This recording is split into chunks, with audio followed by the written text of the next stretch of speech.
ನಮಸ್ಕಾರ. ಆಚಾರ ವಿಚಾರ ಉಚ್ಚಾರ ತಂಡದ 56ನೇ ಲೀಲಾಜಾಲನ್ಯಾಸ ಕಾರ್ಯಕ್ರಮಕ್ಕೆ ಮುಂಚಿತವಾಗಿ ಬಂದಂಥ ಎಲ್ಲರೂ ಕೂಡ ಆತ್ಮೀಯವಾಗಿ ಸ್ವಾಗತಿಸ್ತಾ ಇದ್ದೇನೆ. ಕಳೆದ ಕೆಲವು ವಾರಗಳಿಂದ ಸರ್ ಅವರು ಉತ್ಸಾಹದ ಕುರಿತಾಗಿ ಉತ್ಸಾಹಭರಿತವಾದಂಥ ಒಂದು ಉಪನ್ಯಾಸ ಸರಣಿಯನ್ನು ನಡೆಸಿಕೊಟ್ಟಿದ್ರು. ಇವತ್ತು ಅಂತರಂಗ ಬಹಿರಂಗ ವಿಚಾರದ ಕುರಿತಂಥ ಉಪನ್ಯಾಸವನ್ನು ನೀಡಲಿಕ್ಕಿದ್ದಾರೆ. ಇದು ಬಹಿರಂಗ ದೇಹ ಮತ್ತು ಹಾಗೂ ಅಂತರಂಗದ ಮನಸ್ಸಿನ ಕುರಿತಾಗಿ ಅಂತ ಅನಿಸ್ತಾ ಇದೆ. ಹಾಗೆ ಸಾಕಷ್ಟು ಆಳವಾದ ಸಂಗತಿಗಳು ಇವತ್ತು ಬರಲಿಕ್ಕಿದೆ ಅನ್ನುವಂಥ ವಿಚಾರ ಅನಿಸ್ತಾ ಇದೆ. ನೇರವಾಗಿ ಸರ್ ಅವರ ಉಪನ್ಯಾಸವನ್ನು ಕೇಳಲಿಕ್ಕೆ ಕಾಣಿಯಾಗೋಣ ಅಂತೇಳಿ ಮತ್ತೊಮ್ಮೆ ಎಲ್ಲರನ್ನು ಸ್ವಾಗತಿಸ್ತಾ ಸರ್ ಅವರ ಉಪನ್ಯಾಸ ಪ್ರಾರಂಭಿಸಬೇಕಾಗಿ ವಿನಂತಿ.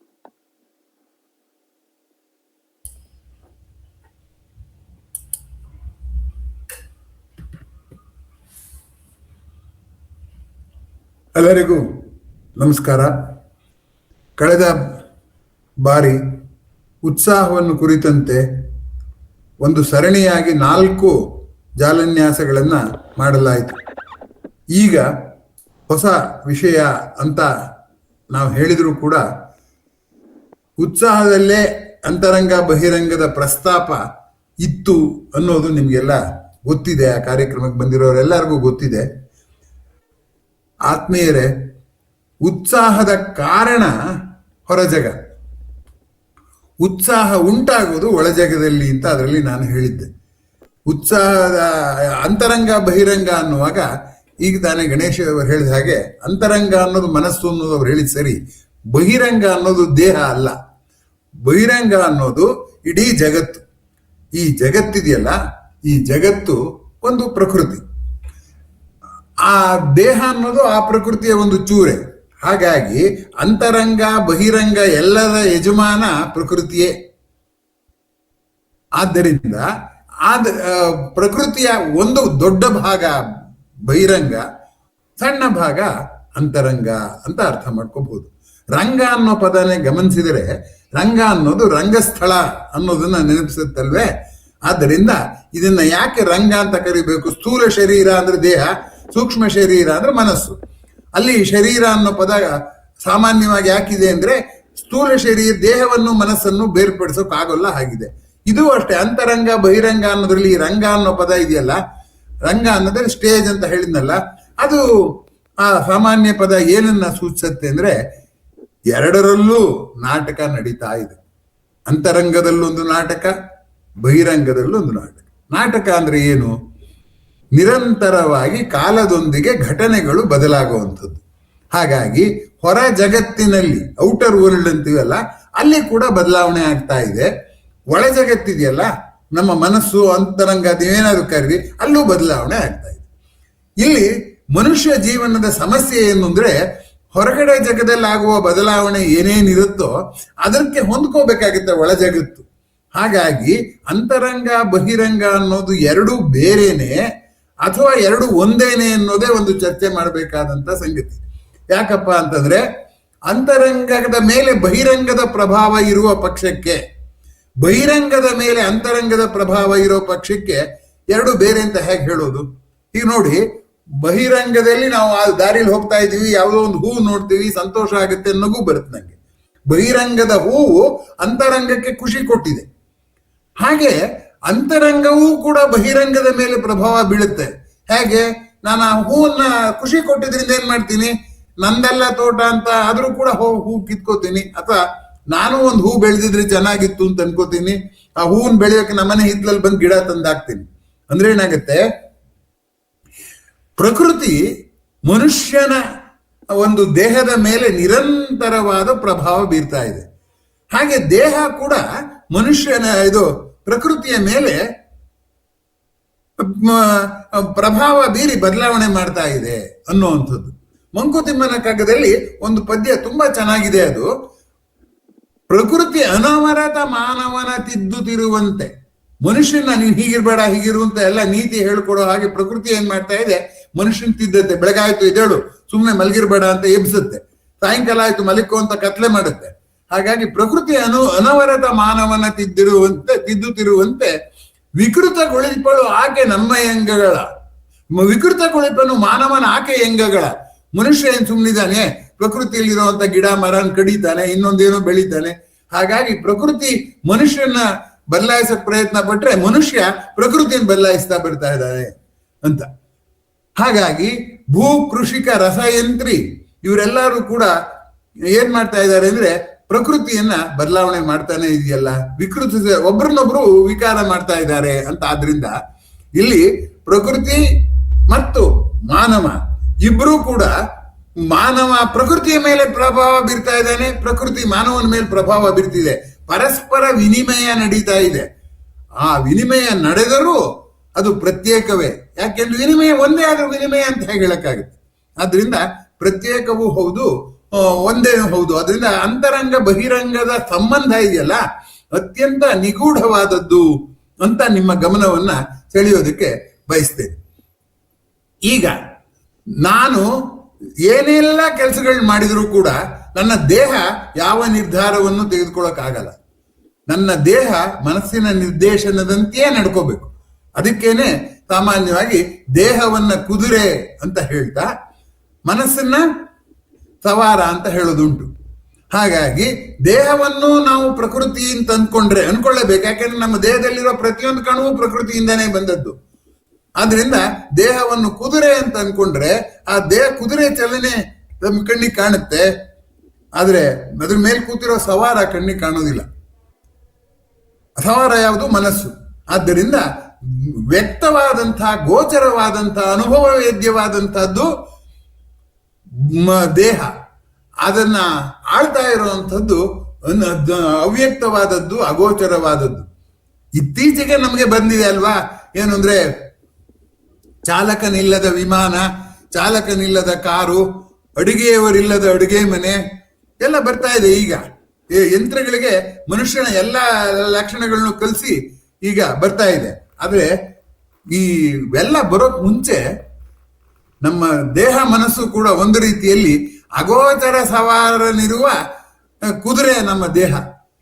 ಆದ್ದರಿಂದ ಅಂತರಂಗದ ಸಂಗತಿಗಳ ಅಭಿವ್ಯಕ್ತಿ ದೇಹದ ಮೂಲಕನೇ ಆಗ್ಬೇಕು. ಯಾಕೆಂದ್ರೆ ಅಂತರಂಗ ಕಾಣೋದಿಲ್ಲ. ನನ್ಗೆ ಎಷ್ಟೇ ಬೇಜಾರಾದ್ರೂ ನಾನು ಹೇಳ್ಕೋಬೇಕೆ, ಬಾಯಲ್ಲಿ ಹೇಳದೇ ಇದ್ರೆ ಇನ್ನೊಬ್ರಿಗೆ ತಲುಪೋದಿಲ್ಲ. ಹಾಗಾಗಿ ಅಂತರಂಗ ತನ್ನ ತನ್ನ ಒತ್ತಡಗಳನ್ನು ಹೊರ ಹಾಕೋದಕ್ಕೆ ದೇಹವನ್ನು ಅವಲಂಬಿಸಿದೆ. ಇದು ಗಮನಿಸಬೇಕಾಗಿರುವಂಥದ್ದು. ಅದಕ್ಕೆ ಸ್ವತಂತ್ರವಾಗಿ ನನ್ನ ಅನಿಸಿಕೆಯನ್ನ ನಾನು ನಿಮ್ಗೆ ತಿಳಿಸೋಕೆ ಸಾಧ್ಯವಾಗೋದೇ ಇಲ್ಲ. ದೇಹದ ಮೂಲಕನೇ ತಿಳಿಸ್ಬೇಕು. ಈಗ ನಮ್ಮ ಜಾಲನ್ಯಾಸದಲ್ಲಿ ನಾನು ಮಾತಾಡ್ತಿರೋ ಹೋದ್ರೆ ನಿಮ್ಗೆ ಅರ್ಥ. ಸುಮ್ಮನೆ ಕೂತ್ಕೊಂಡ್ಬಿಟ್ರೆ ನನ್ನ ಮನಸ್ಸಲ್ಲಿ ಏನೇನಿದೆಯೋ ಅದೆಲ್ಲ ನಿಮಗೆ ತಲುಪೋ ಹಾಗಿದ್ದಿದ್ರೆ ಈ ಮಾತೇ ಇರ್ತಿರ್ಲಿಲ್ಲ. ಅದನ್ನ ಮಾತಿಗೆ ಮಹತ್ವ ಇರೋದು ಯಾತಕ್ಕೆ ಅಂದ್ರೆ ಅಂತರಂಗವನ್ನ ಒಂದು ಕುದುರೆಯ ತಿಳಿಸ್ಬೇಕಾದ್ರೆ ಇನ್ನೊಂದು ಕುದುರೆಗೂ ತಿಳಿಸ್ಬೇಕಾದ್ರೆ ನಮ್ಗೆ ಈ ಮಾಧ್ಯಮ ಅದೆಲ್ಲ ಬೇಕಾಗುತ್ತೆ ಅನ್ನುವಂಥದ್ದು. ಇನ್ನೊಂದು ಅಂಶ ನೋಡೋಣ. ಈ ಅಂತರಂಗ ಬಹಿರಂಗ ಅಂತ ಎರಡಿದೆ ಅಂತ ಹೇಳ್ತೀವಲ್ಲ, ಹಾಗೆ ರಾಜರುಗಳು ಕೂಡ ಹಿಂದೆ ಮುಸಲ್ಮಾನ ರಾಜರುಗಳು ಆಳುವಾಗ್ಲೂ ಕೂಡ ಒಂದು ದೊಡ್ಡದಾದಂತಹ ಒಂದು ಹಜಾರ, ಅದನ್ನ ಏನಂತ ಕರೆಯೋರು ಅಂದ್ರೆ ದಿವಾನೆ ಆಮ್ ಅಂತ ಕರೆಯೋರು. ಆಮ್ ಅಂದ್ರೆ ಸಾಮಾನ್ಯ ಜನರು ರಾಜರನ್ನು ಭೇಟಿ ಮಾಡೋಕ್ ಬಂದ್ರೆ ಆ ಹಾಲ್ನಲ್ಲಿ ಆ ಕೊಠಡಿಯಲ್ಲಿ ಭೇಟಿ ಮಾಡೋರು. ಆದ್ರೆ ಹಿಂದೆ ದಿವಾನ್ ಎ ಖಾಸ್ ಅಂತಿರೋದು. ಅಲ್ಲಿ ಏನಿರೋದು ಅಂತಂದ್ರೆ ಆ ಖಾಸಗಿ ತಮ್ಮ ತುಂಬಾ ಆತ್ಮೀಯರು ಅಲ್ಲಿ ಬಂದು ಮಾತಾಡುವಂಥವ್ರು. ಅದರಿಂದ ರಾಜ ಆತ್ಮೀಯತೆಯಿಂದ ಮಾತಾಡೋಕ್ ಬೇರೆ ಕೊಠಡಿ ಇಟ್ಕೊಂಡಿದ್ದ, ಸಾಮಾನ್ಯ ಜನರ ಜೊತೆ ಭೇಟಿ ಮಾಡೋಕೆ ಒಂದೇ ಕೊಠಡಿಯಲ್ಲಿ ಇಟ್ಕೊಂಡಿದ್ದ. ಯಾಕೆ ಹಾಗೆ ಮಾಡ್ಕೊಂಡ? ಅಲ್ಲೇನೆ ಆತ್ಮೀಯರನ್ನು ಅಲ್ಲಿಗೆ ಕರೆಯೋದಪ್ಪ ಅಂತ ನಮ್ಗನ್ಸತ್ತೆ. ಆದ್ರೆ ಆ ಆತ್ಮೀಯರನ್ನ ಸಾಮಾನ್ಯ ಜನ ಇರೋ ಕಡೆಗೆ ಆತ್ಮೀಯರನ್ನ ಕರೆಸಿದ್ರೆ ಆತ್ಮೀಯರೇನೋ ಒಂದು ರಾಜನಿಗೆ ಕಿವಿಲಿ ಗುಟ್ಟು ಹೇಳ್ತಾರೆ ಅಂತ ಇಟ್ಕೊಳ್ಳೋಣ. ಅವ್ರು ಎಷ್ಟೇ ಪಿಸುಗುಟ್ಟು ಮಾತಾಡಿದ್ರು ಕೂಡ ಲಿಪ್ ರೀಡರ್ಸ್ ಅಂತ ಇರ್ತಾರೆ. ಅಂದ್ರೆ ತುಟಿಯ ಚಲನೆಯನ್ನು ನೋಡಿ ಇಂಥದೇ ಮಾತಾಡಿದಾನೆ ಅಂತ ಊಹೆ ಮಾಡೋರು ಇರ್ತಾರೆ. ಆ ಅಪಾಯಕ್ಕೋಸ್ಕರ ಏನ್ ಮಾಡ್ತಿದ್ರು, ತನ್ನ ಗುಟ್ಟಾದ ವ್ಯವಹಾರ ಮಾಡೋದಕ್ಕೆ ಬೇರೆ ಕೊಠಡಿ ಇಟ್ಕೋತಾ ಇದ್ರು. ಅದನ್ನ ದಿವಾನೆ ಖಾಸ್ ಅನ್ನೋರು. ಖಾಸಗಿ ಜನಗಳ ಜೊತೆ ವ್ಯವಹಾರ. ಸಾಮಾನ್ಯ ಜನ ದಿವಾನೆ ಆಮ್ ಅಂತಿರೋರು. ಹಾಗಿದೆ ಹೆಚ್ಚು ಕಡಿಮೆ ಇದು. ನಾವು ನಮ್ಮ ಅತ್ಯಂತ ಆತ್ಮೀಯರನ್ನ ದೇಹದ ಮೂಲಕ ಅರ್ಥ ಮಾಡ್ಕೋಬೇಕೆ ಹೊರತು ಮನಸ್ಸಿಗೆ ಪ್ರವೇಶ ಮಾಡೋಕೆ ಆಗೋಲ್ಲ. ಅವರು ನಮ್ಮ ಮನಸ್ಸಿಗೆ ಪ್ರವೇಶ ಮಾಡೋಕೆ ಆಗೋದಿಲ್ಲ. ಹೀಗಾಗಿ ಅಂತರಂಗ ಬಹಿರಂಗ ಎರಡು ಇರೋದ್ರಿಂದ ಒಬ್ಬ ಮನುಷ್ಯ ಇನ್ನೊಬ್ಬ ಮನುಷ್ಯನಿಗೆ ನಿಗೂಢವಾಗಿ ಕಾಣ್ತಾನೆ. ಏನ್ ಈ ಮನುಷ್ಯ ಹೀಗೆ, ಇವ್ರ ಮನಸ್ಸಲ್ಲಿ ಏನಿರ್ಬೋದು ಅಂತ. ಹಾಗಾಗಿ ದೇಹದ ರಚನೆಯನ್ನ ಚಿತ್ರ ಬರೆದು ಬಿಡ್ಬೋದು. ಎಲ್ಲಿ ಮನಸ್ಸಿನ ಸ್ಥಿತಿಯನ್ನ ಚಿತ್ರ ಬರೀರಿ ನೋಡೋಣ, ನನ್ನ ಮನಸ್ಸಿನ ಸ್ಥಿತಿ ಹೇಗಿದೆ ಅಂತ ಇನ್ನೊಬ್ರು ಚಿತ್ರ ಬರೀಲಿ, ಅಥವಾ ನಾನು ಇನ್ನೊಬ್ರ ಮನಸ್ಥಿತಿ ಚಿತ್ರ ಬರೀಬೇಡ ಹೇಳಿ, ಯಾವುದೂ ಮಾಡಕ್ಕಾಗಲ್ಲ. ಆದ್ದರಿಂದ ಒಂದು ರೀತಿಯಲ್ಲಿ ಒಂದು ಗುಟ್ಟಿನ ವಹಿವಾಟು ನಡೆಸುವ ಜಾಗ ಅಂತರಂಗ. ಈಗ ಆ ಅಂತರಂಗ ಅನ್ನೋಕೆ ಎರಡು ಬಾಗಿಲಿದೆ. ಒಂದು ಬಾಗಿಲಲ್ಲಿ ಹೊರ ಜಗತ್ತಿನ ಸಂಗತಿಗಳು ಮನಸ್ಸು ಒಳಗೆ ಪ್ರವೇಶಿಸುತ್ತೆ. ಆ ಬಾಗಿಲು ಮುಚ್ಚಿಬಿಟ್ಟು ಮಲಿಕೋತೀವಿ ಅಂತ ಇಟ್ಕೊಳ್ಳೋಣ. ನಾವು ಮಲಿಕೊಳ್ಳುವಾಗ ಮನೆ ಬೀದಿ ಬಾಗಿಲು ಮುಚ್ಚಿಬಿಟ್ಟು ಮಲಿಕೋತೀವಿ ಅಂತಲ್ಲ, ಹಾಗೆ ಮಲಿಕೋತೀವಿ ಅಂತ ಇಟ್ಕೊಳ್ಳೋಣ. ಆಗ ಮನಸ್ಸು ಸುಮ್ಮನಿರ್ಬೇಕಾಗಿತ್ತು. ಆದ್ರೆ ನಿಮಗೆ ಗೊತ್ತು, ನಿದ್ದೆ ಮಾಡುವಾಗ ನಾವು ಹೊರ ಜಗತ್ತಿನ ಇಂದ್ರಿಯಗಳೆಲ್ಲ ಸುಮ್ಮನಾಗ್ಬಿಡುತ್ತವೆ, ಮನಸ್ಸು ಮಾತ್ರ ಸುಮ್ಮನಾಗಲ್ಲ. ಮನಸ್ಸು ಆಮೇಲೂ ಕನಸು ಕಾಣುತ್ತೆ, ಇನ್ನೇನೋ ಮಾಡುತ್ತೆ. ಅಂದ್ರೆ ಏನಂತ ಅರ್ಥ, ಹೊರ ಜಗ ಒಂದು ರೀತಿಯಲ್ಲಿ ನೇರ ಅನುಭವವಾಗಿ ಹಗಲಿನಲ್ಲಿ ಪ್ರವೇಶಿಸಿದರೆ, ರಾತ್ರಿಯಲ್ಲಿ ಆ ಅನುಭವ ಈ ಕಲ್ಪನೆಯಾಗಿ ಪ್ರವೇಶ ಮಾಡುತ್ತೆ ಅಥವಾ ಪೂರ್ವಾನುಭವವಾಗಿ ಪ್ರವೇಶ ಮಾಡುತ್ತೆ. ಅದಕ್ಕೆ ನಾನು ಎರಡು ಬಾಗಿಲಿದೆ ಅಂತ ಹೇಳಿದ್ದು. ಒಂದು ಬಾಗಿಲು ನೇರ ಅನುಭವವಾಗಿ ಪ್ರವೇಶ ಮಾಡೋ ಬಾಗಿಲು, ಇನ್ನೊಂದು ಬಾಗಿಲು ಆ ಹಿಂದೆ ನಾವು ಪೂರ್ವಗ್ರಹದ ನಂಬಿಕೆಗಳು ಇಟ್ಕೊಂಡಿದ್ವಲ್ಲ ಆ ಬಾಗಿಲಿಂದನೂ ಬರೋಕ್ ಶುರುವಾಗುತ್ತೆ. ಅದಕ್ಕೇನೆ ಮಲಗಿದರೂ ಕೂಡ ಮನಸ್ಸು ಸುಮ್ಮನೆ ಮಾಡುವುದು ಯಾರಿಗಾದರೂ ಕಷ್ಟವೇ, ಮಲಗಿದ್ರೂ ಕೂಡ. ಆದ್ರಿಂದ ಈ ಅಂತರಂಗ ಬಹಿರಂಗದ ಒಂದು ಸಂಬಂಧ ಇದೆಯಲ್ಲ, ಅತ್ಯಂತ ಆಶ್ಚರ್ಯ ಹುಟ್ಟಿಸುವಂಥದ್ದು, ಮತ್ತೆ ಮತ್ತೆ ಮೆಲುಕು ಹಾಕುವಂಥದ್ದು. ಇದೇನ್ ಹೀಗೆ ಅಂತ ಪ್ರಶ್ನೆ ಹಾಕುವಂತಹ ರೀತಿಯಲ್ಲಿ ಅದು ಇರೋವಂಥದ್ದು ಅನ್ನುವಂಥದ್ದು ಗಮನಿಸಬೇಕಾದ್ದು. ಇನ್ನೊಂದು ಅಂಶಕ್ಕೆ ಬರೋಣ. ಅಂತರಂಗ ತುಂಬಾ ಚಿಕ್ಕದು, ಆದ್ರೆ ಬಹಿರಂಗ ಜಗತ್ತು ತುಂಬಾ ದೊಡ್ಡದು. ಯಾಕೆಂದ್ರೆ ಇಡೀ ಪ್ರಕೃತಿಯ ಬಹಿರಂಗ. ಪ್ರಕೃತಿಯ ಎಲ್ಲ ವಿದ್ಯಮಾನಗಳು ನಮ್ಗೆ ನನ್ನ ಒಳಗೆ ಬರಬೇಕು. ಈವನ್ ದಿವಾನೆ ಕಾಸು ಅಷ್ಟೇ. ಸಾಮಾನ್ಯ ಜನರನ್ನು ಭೇಟಿ ಮಾಡೋದು ದೊಡ್ಡ ಹಾಲ್ ಇರ್ತಿತ್ತು. ದಿವಾನೆ ಖಾಸ್ ಅಂದ್ರೆ ಅದು ಚಿಕ್ಕದಾಗಿರೋದು. ಯಾಕೆಂದ್ರೆ ಅಲ್ಲಿ ಕೆಲವೇ ಜನ ಬರೋಕೆ ಸಾಧ್ಯ ಇರುವಂಥದ್ದು. ಹೀಗಾಗಿ ಅಂತರಂಗ ಚಿಕ್ಕದು, ಬಹಿರಂಗ ದೊಡ್ಡದು. ಅದಕ್ಕೆ ಮನುಷ್ಯನಿಗೆ ಇಷ್ಟೆಲ್ಲ ಗೊಂದಲ. ಯಾಕೆ ಅಂತಂದ್ರೆ 950 ಮಿಲಿಗ್ರಾಮ್ ಇರುವಂತಹ ದೇಹ ಮಿದುಳಿಟ್ಕೊಂಡು ಆ 950 ಮಿಲಿಗ್ರಾಮ್ನಲ್ಲಿ ಪ್ರಪಂಚದಲ್ಲಿರುವಂತಹ ದೂರದ ವಸ್ತುಗಳು, ಹತ್ತಿರದ ವಸ್ತುಗಳು, ಅವುಗಳ ಗಾತ್ರ ಎಲ್ಲವನ್ನು ಅಂದಾಜು ಮಾಡುವಂತಹ ಪ್ರಯತ್ನ ಮಾಡ್ತಾ ಇದ್ದಾನಲ್ಲ.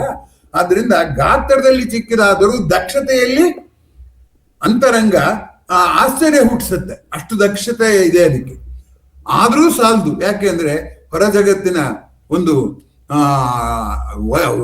ವ್ಯಾಪಕತೆ ಅಥವಾ wide spread state of the external world ಇದೆಯಲ್ಲ, ಅದು ತುಂಬಾ ದೊಡ್ಡದು ಈ ಅಂತರಂಗದ ಜಗತ್ತಿಗೆ ಹೋಲಿಸಿದರೆ. ಆತ್ಮೀಯರೇ, ಈಗ ನಮ್ಮ ಸಮಸ್ಯೆ ಏನು ಅಂದ್ರೆ, ನಾವು ಬದುಕಿರುವಾಗ ನಮ್ಮ ಬದುಕಿನ ಗುರಿ ಏನು ಅಂದ್ರೆ, ಈ ಅಂತರಂಗವೂ ಗಲಾಟೆ ಮಾಡಬಾರ್ದು, ಆ ರಂಗಸ್ಥಳದಲ್ಲಿ ಜಗಳ ಆಗ್ಬಾರ್ದು, ನಾಟಕ ಆಗ್ಬೇಕು, ರಂಜನೆ ಆಗ್ಬೇಕು.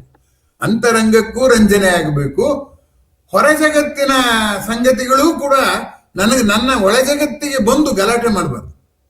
ಆ ದೃಷ್ಟಿಯಿಂದ ಹೊರ ಜಗತ್ತು ನನ್ನನ್ನ ಯಾವಾಗ್ಲೂ ಕೂಡ ನಗೆಯ ಸ್ಥಿತಿಯಲ್ಲಿಯೇ, ಸಮಾಧಾನದ ಸ್ಥಿತಿಯಲ್ಲೇ ಇಡಬೇಕು ಅನ್ನೋದು ನನ್ನ ಆಸೆ.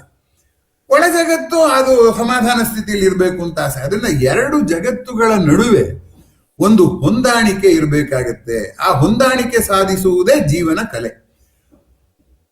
ಅದನ್ನ ಮಂಕುತಿಮ್ಮನ ಕಗ್ಗದಲ್ಲಿ DVG ತುಂಬಾ ಚೆನ್ನಾಗಿ ಹೇಳ್ತಾರೆ. ಹೊರಗು ಹೊರೆಯಾಗದವೋಲ್ ಒಳಗನನುಗೊಳಿಸಿ, ಒಳಗು ಸೆಕೆಯಾಗದವೋಲ್ ಅಳವಡಿಸಿ ಹೊರಗ ಅಂತ ಹೇಳ್ತಾರೆ. ಹೊರಗಿನ ಪ್ರಪಂಚ ಇದೆಯಲ್ಲ, ಅದು ನನ್ನ ಒಳ ಪ್ರಪಂಚಕ್ಕೆ ಹೊರೆ ಆಗ್ಬಾರ್ದು. ಯಾರು ನಡ್ಕೊಂಡು ನಂಗೆ ತುಂಬಾ ಬೇಜಾರಾಗ್ತಿದ್ಯಪ್ಪ, ಪ್ರಪಂಚ ಇಷ್ಟು ಹದಗೆಟ್ಟೋಗಿದೆ ಅನ್ನೋವಂಥದ್ದು ಒಳಗನ್ನು ಸರಿ ಮಾಡ್ಬೇಕು. ಹಾಗೆ ಒಳಗಿಗೆ ತೊಂದರೆ ಆಗದ ಹಾಗೆ ಹೊರ ಜಗತ್ತನ್ನು ಸ್ವಲ್ಪ ಮಟ್ಟಿಗೆ ಬದಲಾಯಿಸಬೇಕು ಅಂತ.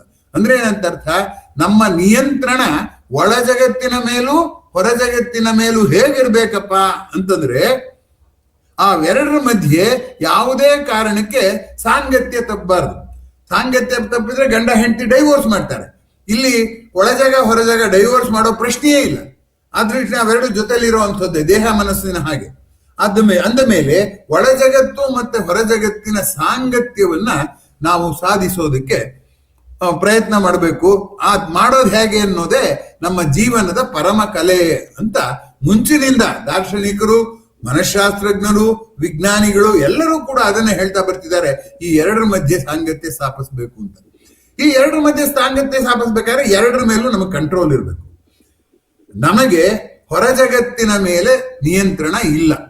ಹೊರ ಜಗತ್ತಿನಲ್ಲಿ ಆಗುವ ಬದಲಾವಣೆ, ಈ ಉದಾಹರಣೆಗೆ ಕಾಯಿಲೆ, ನಮ್ಮ ಮನಸ್ಸಿನಲ್ಲೇ ನಾವು ನಮ್ಮ ದೇಹವನ್ನು ನಿಯಂತ್ರಣ ಮಾಡೋ ಹಾಗೆ ಕಾಯಿಲೆ ಬರ್ದಾಗ ನಿಯಂತ್ರಣ ಮಾಡೋದಕ್ಕೆ ನಮ್ಗೆ ಸಾಧ್ಯ ಇಲ್ಲ. ಅಥವಾ ಒಬ್ಬ ಕಾಯಿಲೆ ಬರ್ದಾಗ ಹೊರಗಣ ಪ್ರಪಂಚವನ್ನ ಬದಲಾಯಿಸೋಕೆ ಸಾಧ್ಯವಿಲ್ಲ.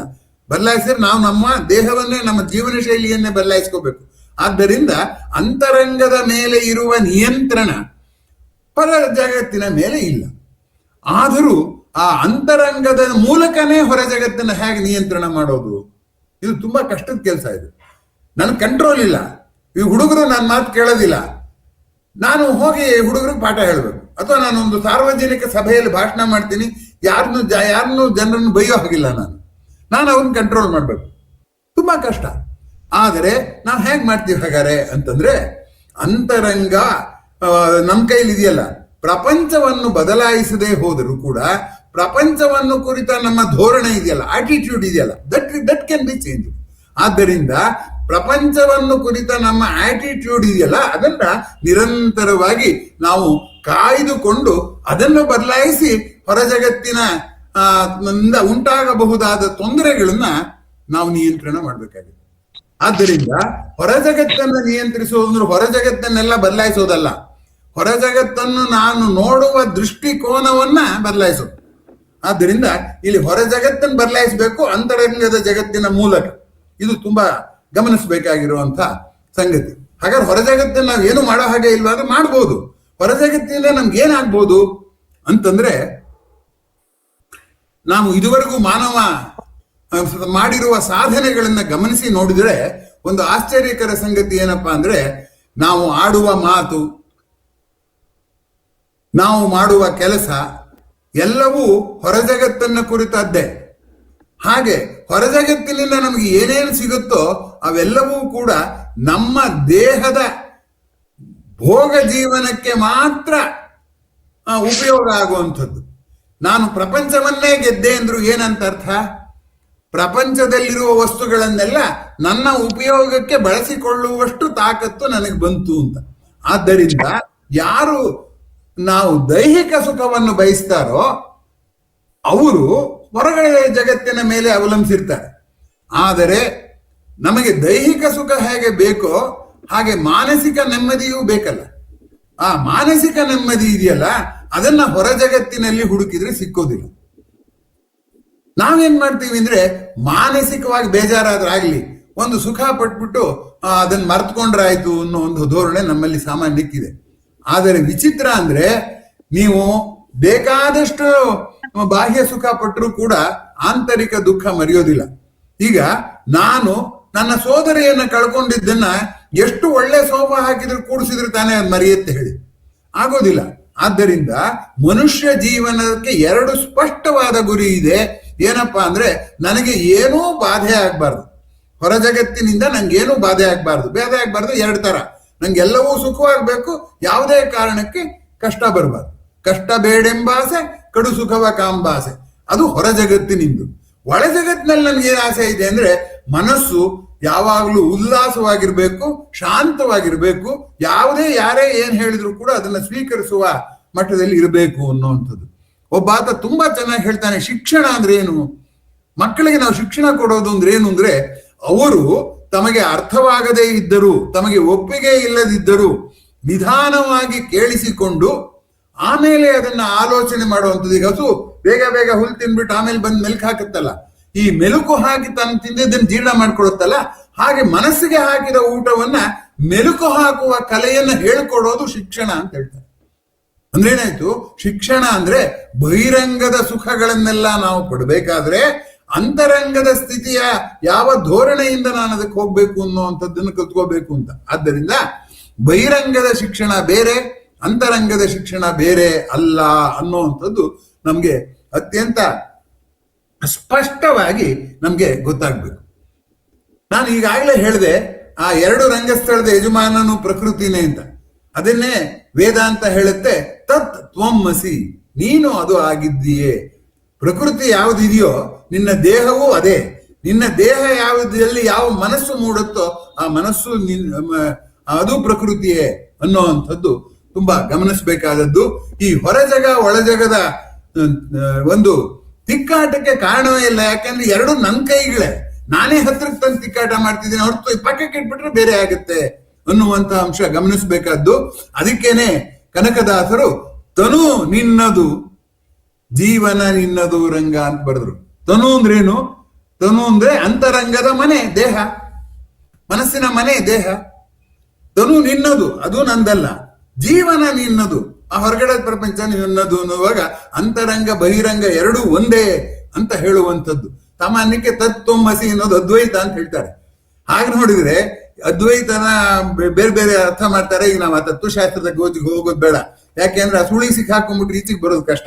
ಏನೇ ಆಗ್ಲಿ, ಒಂದಂಶ ನಾನು ನಿಮ್ಗೆ ಈಗ ಒತ್ತು ಕೊಟ್ಟು ಹೇಳಕ್ ಬರ್ತಾ ಇರೋದು ಏನಂದ್ರೆ, ನಮಗೆ ಸದ್ಯದ ಮನಸ್ಥಿತಿಯಲ್ಲಿ ಅಂತರಂಗದ ಮೇಲೂ ಖಚಿತವಾದ ನಿಯಂತ್ರಣ ಇಲ್ಲ, ಹೊರ ಜಗದ ಮೇಲೂ ನಿಯಂತ್ರಣವಿಲ್ಲ, ಒಳಜಗ ಹೊರಜಗ 2ರಲ್ಲೂ ಗೊಂದಲವೇ ಇದೆ ಅನ್ನುವಂಥದ್ದು ತುಂಬಾ ಗಮನಿಸಬೇಕಾದದ್ದು. ಹೊರ ಜಗ ದೊಡ್ಡದು ಅನ್ನೋ ಕಾರಣಕ್ಕೆ ಗೋಜಲು ಹೋಗ್ಲಿ, ಒಳ ಜಗ ಪುಟ್ಟದಾಗಿದೆ, ಅದು ಹೊರ ಜಗ ಸುದ್ದಿ ಬೇಡಪ್ಪ. ನಮ್ಮನೇನ ಅಲ್ಲಿ ಅವ್ರ ಮುನ್ಸಿಪಾಲಿಟಿ ಅವ್ರು ಬಂದು ಚರಂಡಿ ಕ್ಲೀನ್ ಮಾಡ್ತಾರೋ, ರಸ್ತೆ ಕ್ಲೀನ್ ಮಾಡ್ತಾರೋ ಏನು ಮಾಡ್ಕೊಳ್ಳಿ, ನನ್ನ ಮನೇನಾರು ನಾನು ಅಚ್ಚುಕಟ್ಟಾಗಿ ಇಟ್ಕೋತೀನಿ ಅಂತ ನಾನು ಅನ್ನೋಕ್ ಹೋದ್ರೆ ಅಂತ ಇಟ್ಕೊಳ್ಳಿ. ಹೊರ ಜಗದ ಗಾತ್ರ ಸಮಸ್ಯೆ ಆದ್ರೆ ಒಳ ಜಗದ ಗೋಜಲು ಒಂದಿದೆ, ಅದು ಸಮಸ್ಯೆ ಇದೆ. ಅದೇನಪ್ಪಾ ಅಂತಂದ್ರೆ, ಒಳ ಜಗದ ಗೋಜಲು ಏನು ಅಂದ್ರೆ, ಒಳ ಜಗದಲ್ಲಿ ಇನ್ನೊಂದು ಒಳ ಜಗ ಇದೆ. ಮನಸ್ಸು ಇದೆಯಲ್ಲ, ಅದಕ್ಕೆ ಇನ್ನೊಂದು ಮನಸ್ಸಿದೆಯಲ್ಲ, ಅದನ್ನೇನಂತಾರೆ? ಸುಪ್ತ ಪ್ರಜ್ಞೆ ಅಂತ ಕರೀತಾರೆ. ಸೊ ಅದರಿಂದ ಪ್ರಜ್ಞೆಯ ನಾಟ್ಯ ರಂಗ ಮನಸ್ಸಾದ್ರೆ, ಆ ಪ್ರಜ್ಞೆಯನ್ನ ಹಿಂದ್ಗಡೆ ಕೂತ್ಕೊಂಡು ತಿಳಿದು ನಾಟಕ ಆಡ್ಸೋರಿದಾರಲ್ಲ, ನಾಟ್ಯ ಮಾಡೋರ್ಗೆ ಹಿಮ್ಮೇಳ್ದವ್ರಿದ್ದ ಹಾಗೆ, ಅದು ಸಬ್ ಕಾನ್ಶಿಯಸ್ ಅಂತ ಹೇಳ್ತಾರಲ್ಲ, ಅದು ಅಂತರಂಗದೊಳಗೊಂದು ಅಂತರಂಗ ಇದೆ. ನಮಗೆ ಬಹಿರಂಗದ ಮೇಲೆ ಹೇಗೆ ನಿಯಂತ್ರಣ ಇಲ್ವೋ ಹಾಗೆ ಅಂತರಂಗದ ಮೇಲೂ ನಿಯಂತ್ರಣ ಇಲ್ಲ. ಈ ಅಂತರಂಗದಲ್ಲಿ ಏನಿದೆ ಅನ್ನುವಂಥದ್ದನ್ನ ನಾವು ನೋಡಿದ್ರೆ, ನಾವು ದೈನಂದಿನ ಅನುಭವಿಸ್ತಾ ಇರ್ತೀವಿ. ನಮ್ಗೆ ತುಂಬಾ ಆತರ ಆಗ್ಬಿಡುತ್ತೆ. ಅದೇ ಹಸು ಹುಲ್ ತಿನ್ಬಿಟ್ಟು ಆಮೇಲೆ ಮೇಲ್ಕ್ ಹಾಕೋದು ಹಾಗೆ. ಅವಾಗ ನಾವೇನ್ ಮಾಡ್ಬಿಡ್ತೀವಿ ಅಂದ್ರೆ ನುಂಗ್ಬಿಡ್ತೀವಿ. ಆ ನುಂಗಿದ್ದು ಅದನ್ನ ಯಾವುದೇ ಸಂಸ್ಕಾರ ಮಾಡದೆ ನುಂಗಿರೋ ಅಂಥದ್ದು ಏನ್ ಮಾಡುತ್ತೆ, ಸುಪ್ತ ಚೇತನದಲ್ಲಿ ಹೋಗಿ ಕೂತ್ಕೊಂಡ್ಬಿಡುತ್ತೆ. ಆ ಸುಪ್ತ ಚೇತನದಲ್ಲಿ ಅದು ಸರಿಯಾಗಿ ಜೀರ್ಣ ಆಗಿಲ್ವಲ್ಲ, ಅದ್ ಮತ್ ಬಾಯಿಗೆ ಬಿಡ್ತಾ ಇರುತ್ತೆ. ಹಾಗೆ ಸುಪ್ತ ಚೇತನದಲ್ಲಿರುವಂತ ಅತೃಪ್ತಿ ಏನಾಗುತ್ತೆ, ಮತ್ತೆ ನಮ್ಮನ್ನ ಬಂದು ಕಾಡುತ್ತೆ. ಹಾಗಾಗಿ ಆ ಬಹಿರಂಗದ ಮೇಲೆ ಹಿಡಿಕೆ ಹೇಗೆ ಇಲ್ವೋ, ಸುಪ್ತ ಚೇತನದ ಮೇಲೂ ನಮ್ಗೆ ಹಿಡಿಕೆ ಇಲ್ಲ. ಅದನ್ನೇ DVG ಅವರು ಮಂಕುತಿಮ್ಮ ಕಗ್ಗದಲ್ಲಿ ತೃಪ್ತಿ ಎರಿಯದ ವಾಂಛೆ ಜೀರ್ಣಿಸದ ಭುಕ್ತಿಯೊಳು ಗುಪ್ತದಲ್ಲಿ ಕೊಳೆಯುತ್ತ ವಿಷ ಬೀಜವಾಗಿ ಪ್ರಾಪ್ತಿಗೊಳಿಸುವುದು ಜೀವಕುನ್ಮಾದ ತಾಪಗಳ ಸುಪ್ತಬಹುದೆಂತಿಚ್ಛೆ ಮಂಕುತಿಮ್ಮ ಅಂತ. ಹೇಗೆ ನಾವು ಮಾಡಿದ ಊಟ ಜೀರ್ಣವಾಗದೇ ಇದ್ರೆ ಹೊಟ್ಟೆ ನೋವು ಮತ್ತೆ ಫುಡ್ ಇನ್ಫೆಕ್ಷನ್, ಆಹಾರದ ಸೋಂಕಿಗೆ ಕಾರಣ ಆಗುತ್ತೋ, ಹಾಗೆ ನಮ್ಮ ಮನಸ್ಸು ಯಾವ್ಯಾವುದನ್ನು ಸ್ವೀಕರಿಸುತ್ತೋ ಅದನ್ನ ಜೀರ್ಣಿಸಿ ಹೊರ ಹಾಕಕ್ಕೆ ಆಗದೆ ಒಳಗೆ ಉಳಿಸ್ಕೊಂಡ್ರೆ ಅದೇನಾಗುತ್ತೆ, ಜೀರ್ಣಿಸಿದ ಆಹಾರದ ರೀತಿಯಲ್ಲಿ ಒಳಗೆ ಇದ್ಕೊಂಡು ಅನೇಕ ಕಾಯಿಲೆಗಳಿಗೆ ದಾರಿ ಮಾಡಿಕೊಡುತ್ತೆ. ದೇಹದ ಸೋಂಕು, ಆಹಾರದ ಸೋಂಕು ದೇಹಕ್ಕೆ ಹೇಗೆ ಕಾಯಿಲೆ ಮಾಡುತ್ತೋ, ಮನದ ಆಹಾರದ ಸೋಂಕು ಮನಸ್ಸಿಗೂ ಹಾಗೆ ಕಾಯಿಲೆ ಉಂಟು ಮಾಡುತ್ತೆ. ಅದಕ್ಕೆ ಮನಸ್ಸಿಗೆ ಉನ್ಮಾದ, ಆವೇಶಗಳು ಬರುತ್ತೆ, ತಾಪಗಳು ಬರುತ್ತೆ ಅನ್ನುವಂಥ ಸಂಗತಿಯನ್ನ ನಾನು ಇಲ್ಲಿ ನಮ್ಮ ಮುಂದೆ ಹೇಳ್ತಾ, ಈ ಎರಡನ್ನ ನಿಭಾಯಿಸೋದು ಕೂಡ ಎಲ್ಲ ಮನುಷ್ಯರಿಗೂ, ಮನೋವಿಜ್ಞಾನಿಯಾದರೂ ಕೂಡ ಅವನಿಗೂ ಸವಾಲೇನು. ಹೇಗೆ ದೇಹದ ವೈದ್ಯರಿಗೆ ಕಾಯಿಲೆ ಬರುತ್ತೆ, ಹಾಗೆ ಮನೋವೈದ್ಯರೇ ಆದ್ರೂ ಕೂಡ ಅವರನ್ನೂ ಕೂಡ ಬಾಧಿಸುವಂತಹ ಒಂದು ಗೋಜಲು ಯಾಕಿದೆ ಅಂದ್ರೆ, ಈ ಸುಪ್ತ ಚೇತನ ಅಂತ ಅಂತರಂಗ ಇದೆಯಲ್ಲ, ಅದು ಕೂಡ ತುಂಬಾ ಮುಖ್ಯವಾಗುತ್ತೆ ಅನ್ನುವಂಥದ್ದು ಗಮನಿಸಬೇಕಾದ್ದು. ಇನ್ನೊಂದಷ್ಟು ಅಂಶಗಳನ್ನ ನಮ್ಮ ಮನಸ್ಸಿನ ನೆಮ್ಮದಿಯ ಸಲುವಾಗಿ ಅಂತರಂಗ ಬಹಿರಂಗದ ಕುರಿತಂತೆ ತಿಳ್ಕೋಬೇಕಾದ ಅಗತ್ಯ ಇದೆ. ಏನಪ್ಪಾ ಅಂತಂದ್ರೆ, ಇವರಿಬ್ರು ಇದಾರಲ್ಲ, ಕನ್ನಡದಲ್ಲಿ ಒಂದು ಗಾದೆ ಇದೆ, ಕಪಿನ್ ಕೂರಿಸ್ಕೊಂಡು ಜಪಕ್ ಕೂತ್ ಹಾಗೆ ಅಂತ. ಎರಡು ಕಪಿನ್ ಕೂರಿಸ್ಕೊಂಡು ಜಪಕ್ ಕೂತ್ರೆ ಏನಾಗುತ್ತೆ, ಈ ಕಪಿ ಏನೋ ನನ್ನ ಪರ್ಚತ್ತೆ, ಆ ಕಪಿನೂ ಬಂದು ಪರ್ಚತ್ತೆ. ಹಾಗೆ ಈ ಅಂತರಂಗಕ್ಕೆ ಯಾವಾಗ್ಲೂ ಜಗತ್ತಿನ ಮೇಲೆ ಕಣ್ಣು, ಮಾರಿಯ ಕಣ್ಣು ಹೋತನ ಮೇಲೆ ಅನ್ನೋ ಹಾಗೆ ನಮ್ಮ ಮನದ ಕಣ್ಣು ಜಗದ ಮೇಲೆ. ಅದೇನ್ ಮಾಡುತ್ತೆ, ಅದು ಸರಿಗಿಲ್ಲ, ಇದು ಇವನು ಹೀಗೆ ನಡ್ಕೊಂಡಿದ್ದು ಸರಿಗಿಲ್ಲ ಅಂತ ಜಗತ್ತಂತಿದ್ದೋ ಕಡೆಗೆ ಇದು ಪ್ರಯತ್ನ ಪಡ್ತಾ ಇದೆ. ಎರಡು ಬಿಟ್ಟಿರಲ್ಲ, ಆದ್ರೆ ಜಗಳ. ಈಗ ಮಕ್ಕಳು ಹಾಗೆ ತಾನೆ, ಇಬ್ರು ಮಕ್ಕಳಿದ್ರೆ ಅದು ಆ ತಟ್ಟೆಲ್ಲೇ ಊಟ ಮಾಡ್ಬೇಕು ಅಂದ್ರೆ ಈ ಮಗು ನನಗೂ ಅದೇ ತಟ್ಟೆ ಬೇಕು ಅನ್ನೋದು. ಹಾಗೆ ಜಗತ್ತನ್ನ ತಿದ್ದೋದಕ್ಕೆ ನಿರಂತರವಾಗಿ ನಮ್ಮ ಮನಸ್ಸು ಕಾತರಗೊಂಡಿದೆ. ತಿದ್ದೋದು ನನ್ನ ಕೈಲಿ ಆಗಲ್ಲ ಅಂತ ಅದಕ್ಕೂ ಗೊತ್ತು. ಒಂದ್ ಸಣ್ಣ ಮಗುನು ಕೂಡ ನಾವು ಹೇಳಿದ ಮಾತು ಕೇಳೋದಿಲ್ಲ, ಅದಕ್ಕೆ ಕನ್ವಿನ್ಸ್ ಆದ್ರೆ, ಮನವರಿಕೆ ಆದ್ರೆ ಕೇಳುತ್ತೆ ಅಷ್ಟೇ. ಹಾಗಾಗೋದ್ರಿಂದ ಈ ಜಗತ್ತನ್ನ ತಿದ್ದುವ ಚಟ ಈ ಮನಸ್ಸಿಗೆ ಎಲ್ಲಿವರೆಗೆ ಹೋಗೋದಿಲ್ವೋ ಅಲ್ಲಿವರೆಗೂ ನಾವು ನೆಮ್ಮದಿಯಾಗಿರಕ್ ಸಾಧ್ಯವಿಲ್ಲ. ಯಾಕೆಂದ್ರೆ ಜಗತ್ತಿನಲ್ಲಿ ಅನೇಕ ಸಂಗತಿಗಳು ಇಷ್ಟಕರವಾದದ್ದು ಇವೆ, ಅದಕ್ಕಿಂತ ಹೆಚ್ಚಿನ ಪ್ರಮಾಣದಲ್ಲಿ ಇಷ್ಟವಿಲ್ಲದ್ದು ಇವೆ. ಈ ಎರಡನ್ನು ನಿಯಂತ್ರಿಸಬೇಕು ಅಂದ್ರೆ ಮನಸ್ಸಿಗೆ ಅದು ಜೀವಮಾನ ಪರ್ಯಂತ ಕಳೆದ್ರೂ ಕೂಡ ನಮ್ಗೆ ಪ್ರಪಂಚ ನಾನು ಅನ್ಕೊಂಡ ಹಾಗೆ ಮಾಡಿ ನಾನು ಸಾಯಕ್ಕಾಗಲ್ಲ, ಮಾಡೋ ಅಗತ್ಯವೂ ನನಗಿಲ್ಲ. ಆದ್ರೆ ನಮ್ಗೆ ಇದೊಂದು ಅಭ್ಯಾಸ ಆಗ್ಬಿಟ್ಟಿದೆ. ಏನಪ್ಪಾ ಅಂದ್ರೆ ಜಗತ್ತನ್ನ ತಿದ್ದುವ ಹವ್ಯಾಸ ಸಿಕ್ಕಾಕೊಂಡು ಅಂತರಂಗ ತುಂಬಾ ಬಳಲ್ತಾ ಇದೆ. ನಮ್ಮೆಲ್ಲರ ಅಂತರಂಗ, ನಾನು ನಿಂದು ಅಂತ ಹೇಳ್ತಿಲ್ಲ, ನನ್ನ ಅಂತರಂಗವೂ ಬೆಳ್ತಾ ಇದೆ. ಜಗತ್ತನ್ನು ಬದಲಾಯಿಸ್ಬೇಕು. ನೋಡು, ಅವ್ರು ಹಾಗೆ ನಡ್ಕೊ ಬರ್ದಾಯ್ತು, ಹೀಗೆ ನಡ್ಕೊಂಡಿದ್ರೆ ಎಷ್ಟು ಚೆನ್ನಾಗಿತ್ತು ಅಂತ. ಜಗತ್ತನ್ನ ಬದಲಾಯಿಸುವುದೊಂದು ತಪ್ಪು ಅಂತರಂಗ ಮಾಡ್ತಾ ಇದೆ. ಇನ್ನೊಂದು ತಪ್ಪು ಮಾಡ್ತಾ ಇದೆ ಅಂತರಂಗ. ಏನಪ್ಪಾ ಅಂದ್ರೆ ಸುಖ ಹುಡುಕ್ತಾ ಇದೆ ಅಂತರಂಗ ಜಗತ್ತಿನಲ್ಲಿ. ಜಗತ್ತಿನಲ್ಲಿ ಯಾವ ಸುಖವನ್ನು ನಾವು ತೆಗೆದುಕೊಳ್ಳೋಕೆ ಹೋದಾಗ್ಲೂ ಅದು ಹಿಂದೆನೆ ಬಾಲ ದುಃಖ ಬಂದೇ ಬರುತ್ತೆ. ಆದ್ದರಿಂದ ಸುಖವನ್ನು ದುಃಖವನ್ನು ಪ್ರತ್ಯೇಕಿಸುವ ಪ್ರಯತ್ನ ಅಂತರಂಗ ಮಾಡ್ತಿದೆ. ಅದು ಅಂತರಂಗದ ಎರಡನೇ ದೋಷ. ಪ್ರತ್ಯೇಕ ಮಾಡಕ್ ಆಗಲ್ಲ. ಮೂರನೇ ದೋಷ ಇದೆ, ದುಃಖನ ನನ್ಗೆ ಯಾಕೆ ಬೇಕು ಸುಖ? ಇದೆ ದೇಹ ಅದೇ ಹಿಗ್ಗುವ ಯಾತಕೋ ಈ ದೇಹಕ್ಕೆ, ಮುಗ್ಗುವ ಕುಗ್ಗುವ ತಗ್ಗುವ ಬಗ್ಗುವ ಅಗ್ನಿಯೊಳಗೆ ದಗ್ಧವಾಗುವ ದೇಹಕ್ಕೆ ಅಂತ ಪುರಂದರದಾಸರು ಹೇಳಿದ್ ಓದ್ತೀನಿ ನಾನು. ಆದ್ರೂ ನನ್ನ ಮನಸ್ಸು ನೆಮ್ಮದಿಯಾಗಿರ್ಬೇಕಪ್ಪ, ಮನಸ್ಸು ಕೆಡ್ಕೊಡು, ನಾನ್ ಮನಸ್ಸು ಕೆಡಿಸ್ಕೋಬಾರ್ದು, ನನ್ನ ದೇಹ ಸುಖವಾಗಿರ್ಬೇಕು ಅಂತ ಅನ್ನೋದು ಹೋಗೋದೇ ಇಲ್ಲ. ಇಷ್ಟೆಲ್ಲ ಹೇಳ್ಕೊಂಡ್ರು. ಯಾಕೆ ಹೀಗೆ ಅಂತಂದ್ರೆ, ನಾವು ಅಂತರಂಗದ ಇದು ಸುಖ ಗಳಿಸ್ಬಿಟ್ಟು, ಅಂತರಂಗದಲ್ಲಿ ಸುಖ ಗಳಿಸ್ಬಿಟ್ಟು ದುಃಖ ಮರಿತೀವಿ ಅಂತ ನಾವು ನಂಬ್ಕೊಂಡಿದ್ವಿ. ಅದನ್ನ ನಾನು ಆಗ್ಲೇ ಪ್ರಸ್ತಾಪ ಮಾಡಿದೆ. ನಮ್ಗೆ ಯಾವ ಒಂದು ದುಃಖವನ್ನು ಸುಖ ಮರೆಸೋದಕ್ಕೆ ಸಾಧ್ಯವಿಲ್ಲ. ಎಷ್ಟು ಸುಖ ಕೊಟ್ರು ಆ ದುಃಖ ಹೋಗೋದೇ ಇಲ್ಲ, ಆ ದುಃಖ ಅಲ್ಲೇ ಇರುತ್ತೆ. ಅದರಿಂದ ಸುಖ ದುಃಖಗಳು ಪರಸ್ಪರ ಅಳಿಸಲಾರವು. ಹಾಗೆ ದುಃಖನೂ ಅಷ್ಟೇ, ಸುಖನೂ ದುಃಖ ಅಳಿಸಕ್ಕಾಗಲ್ಲ. ನಮ್ಗೆ ಎಷ್ಟೊಂದು ದುಃಖ ಇದೆ ನಾವೇ ಹೇಳ್ಕೊತೀವಿ, ಹಾಗಾದ್ರೆ ನಮ್ ಸುಖ ಯಾಕೆ ಹೋಗಿಲ್ಲ? ಅಲ್ಲೇ ಇದೆ, ಒಂಚೂರು ಪಕ್ಕಕ್ಕೆ ಹೋಗಿಲ್ಲ. ಆದ್ರಿಂದ ಸುಖ ದುಃಖಗಳು ಪರಸ್ಪರ ಅಳಿಸುವ ಇರೇಸರ್ಗಳಲ್ಲ, ರಬ್ಬರ್ಗಳಲ್ಲ ಅನ್ನುವಂಥದ್ದನ್ನ ನಮ್ಗೆ ಎಷ್ಟು ಮನವರಿಕೆ ಎಲ್ಲ ದಾರ್ಶನಿಕರು ಮಾಡಿಕೊಟ್ರು, ನಮ್ಮ ಅನುಭವವೇ ದಾರ್ಶನಿಕರನ್ನೆಲ್ಲ ಬಿಟ್ಬೋಣ, ನಮ್ಮ ಅನುಭವವೇ ನಮ್ಗೆ ಮನವರಿಕೆ ಮಾಡಿಕೊಟ್ರು ಕೂಡ ಅದನ್ನ ಸಾಧಿಸುವಷ್ಟು ನಮ್ಗೆ ಅಂತಃಶಕ್ತಿ ಇಲ್ಲ. ಹೀಗಾಗಿ ನಮಗೆ ಅಂತರಂಗದ ಮೇಲೆ ನಿಯಂತ್ರಣ ಇಲ್ಲ, ಹೊರ ಜಗತ್ತಿನ ಮೇಲೆ ನಿಯಂತ್ರಣ ಇಲ್ಲ. ಆದ್ದರಿಂದ ಬದುಕಿನ ಸವಾಲು ಅಂದ್ರೆ ನಿರಂತರ ಬದಲಾಗುವ ಜಗತ್ತು. ಆಕ್ಚುಲಿ ಸಂಸಾರ ಅನ್ನೋ ಪದವೇ ಬಂದಿರೋದು ಸಂಸರತಿ ಇತಿ ಸಂಸಾರ. ಪಕ್ಕಕ್ಕೆ ಹೋಗ್ತಾ ಇರುತ್ತದೆ, ಒಂದ್ ಕಡೆ ಇರೋದಿಲ್ಲ. ನಾನು ಎಲ್ಲ ಈ ನನ್ನ ಆದಾಯ, ನನ್ನ ಬಂಧು ಬಾಂಧವರು ಎಲ್ಲ ಇಟ್ಕೊಂಡು ನಾನು ಒಂದು ಜೀವನ ಕ್ರಮ ಮಾಡ್ತೀನಿ ಅಂದ್ರೆ ಬುಡಕ್ಕೆ ಏಟ್ ಹಾಕತ್ತೆ. ಅವಾಗ ತಿರುಗಿ ನಾನು ಬದಲಾಯಿಸ್ಬೇಕು. ಅದರಿಂದ ಬದಲಾಗುವ ಜಗಕ್ಕೆ ಮತ್ತೆ ಮತ್ತೆ ಹೊಂದಾಣಿಕೆ ಮಾಡುವ ಕೆಲಸ ಮನುಷ್ಯನಿಗಿದ್ದದ್ದು. ಅದೇ ಮನುಷ್ಯನ ಬದುಕಿನ ದೊಡ್ಡ ಸವಾಲು ಅಂತ ಹೇಳ್ಬೋದು. ಹಾಗಾಗಿ ಹೊರ ಜಗ ನನ್ನನ್ನು ಬದಲಾಗುವ ಜಗ ನನ್ನ ಅಂತರಂಗ ಮತ್ತು ಬಹಿರಂಗದ ಸಮನ್ವಯಕ್ಕೆ ಸಮಸ್ಯೆ. ಹಾಗೆ ಹೊರ ಜಗದ ಸಮಸ್ಯೆ ಜೊತೆ ಅಂತರಂಗದ್ದು ಒಂದು ಸಮಸ್ಯೆ ಇದೆ. ಏನದು ಅಂತಂದ್ರೆ ಅದು ಚಂಚಲವಾದದ್ದು. ಆದ್ದರಿಂದ ಆ ಚಂಚಲತೆಯೂ ಕೂಡ ಹೊರ ಜಗದಿಂದಲೇ ಬಂದದ್ದು. ನೋಡಿ, ನಾನು ಪ್ರಪಂಚನೆಲ್ಲ ಮರೆತು ನಿದ್ದೆ ಮಾಡ್ತಿದ್ದೀನಿ, ಗಾಢವಾದ ನಿದ್ದೆ ಬಂದಿದೆ ಅಂತ ಇಟ್ಕೊಳ್ಳೋಣ. ಅವಾಗ ಹೊರ ಜಗದ ಸಂಪರ್ಕವೂ ಇಲ್ಲ, ಮನಸ್ಸು ಸುಮ್ಮನಿದೆ ಅಂತ ಇಟ್ಕೊಳ್ಳೋಣ. ಎಲ್ಲ ಸುಮ್ಮನಿರುತ್ತೆ. ಒಂದ್ಸರಿ ಕಣ್ಬಿಟ್ಟು ನೋಡಿ ನೀವು ಪ್ರಪಂಚನ, ತಕ್ಷಣ ಮನಸ್ಸು ಅದು ಆ ಪ್ರಪಂಚದಿಂದ ಚಂಚಲವಾಗ್ಬಿಡುತ್ತೆ. ಹಾಗಾಗಿ ಅದಕ್ಕೆ ನಾನು ಹೇಳಿದ್ದು ಕಪಿನ್ ಕೂರಿಸ್ಕೊಂಡು ಜಪ ಕೂತಾಗೆ ಅಂತ. ಹೊರ ಜಗದ ಕಪಿ ಒಳ ಜಗದನ್ನ ಕೆಣಕ ಕಾಯ್ಕೊಂಡಿದೆ. ಒಳ ಜಗದ ಕಪಿ ಮೊದಲೇ ಕಪಿ, ಅದು ಯಾರು ಕೆಣಕಿದ್ರೆ ಮರ್ಕಟಸ್ಯ ಸುರಾಪಾನಂ ಮಧ್ಯೆ ವೃಶ್ಚಿಕ ದಂಷ್ಟನಂ, ಅಂದ್ರೆ ಮೊದ್ಲೇ ಕೋತಿ ಅದಕ್ಕೆ ಹೆಂಡನು ಕುಡಿಸ್ಬಿಟ್ಟು ಸೇಲ್ ಕಡಿದ್ರೆ. ಹಾಗಾಗಿದೆ ನಮ್ಮ ಮನಸ್ಸು. ನಾವಿತ್ಲಾಗೆ ಈ ಕಡೆ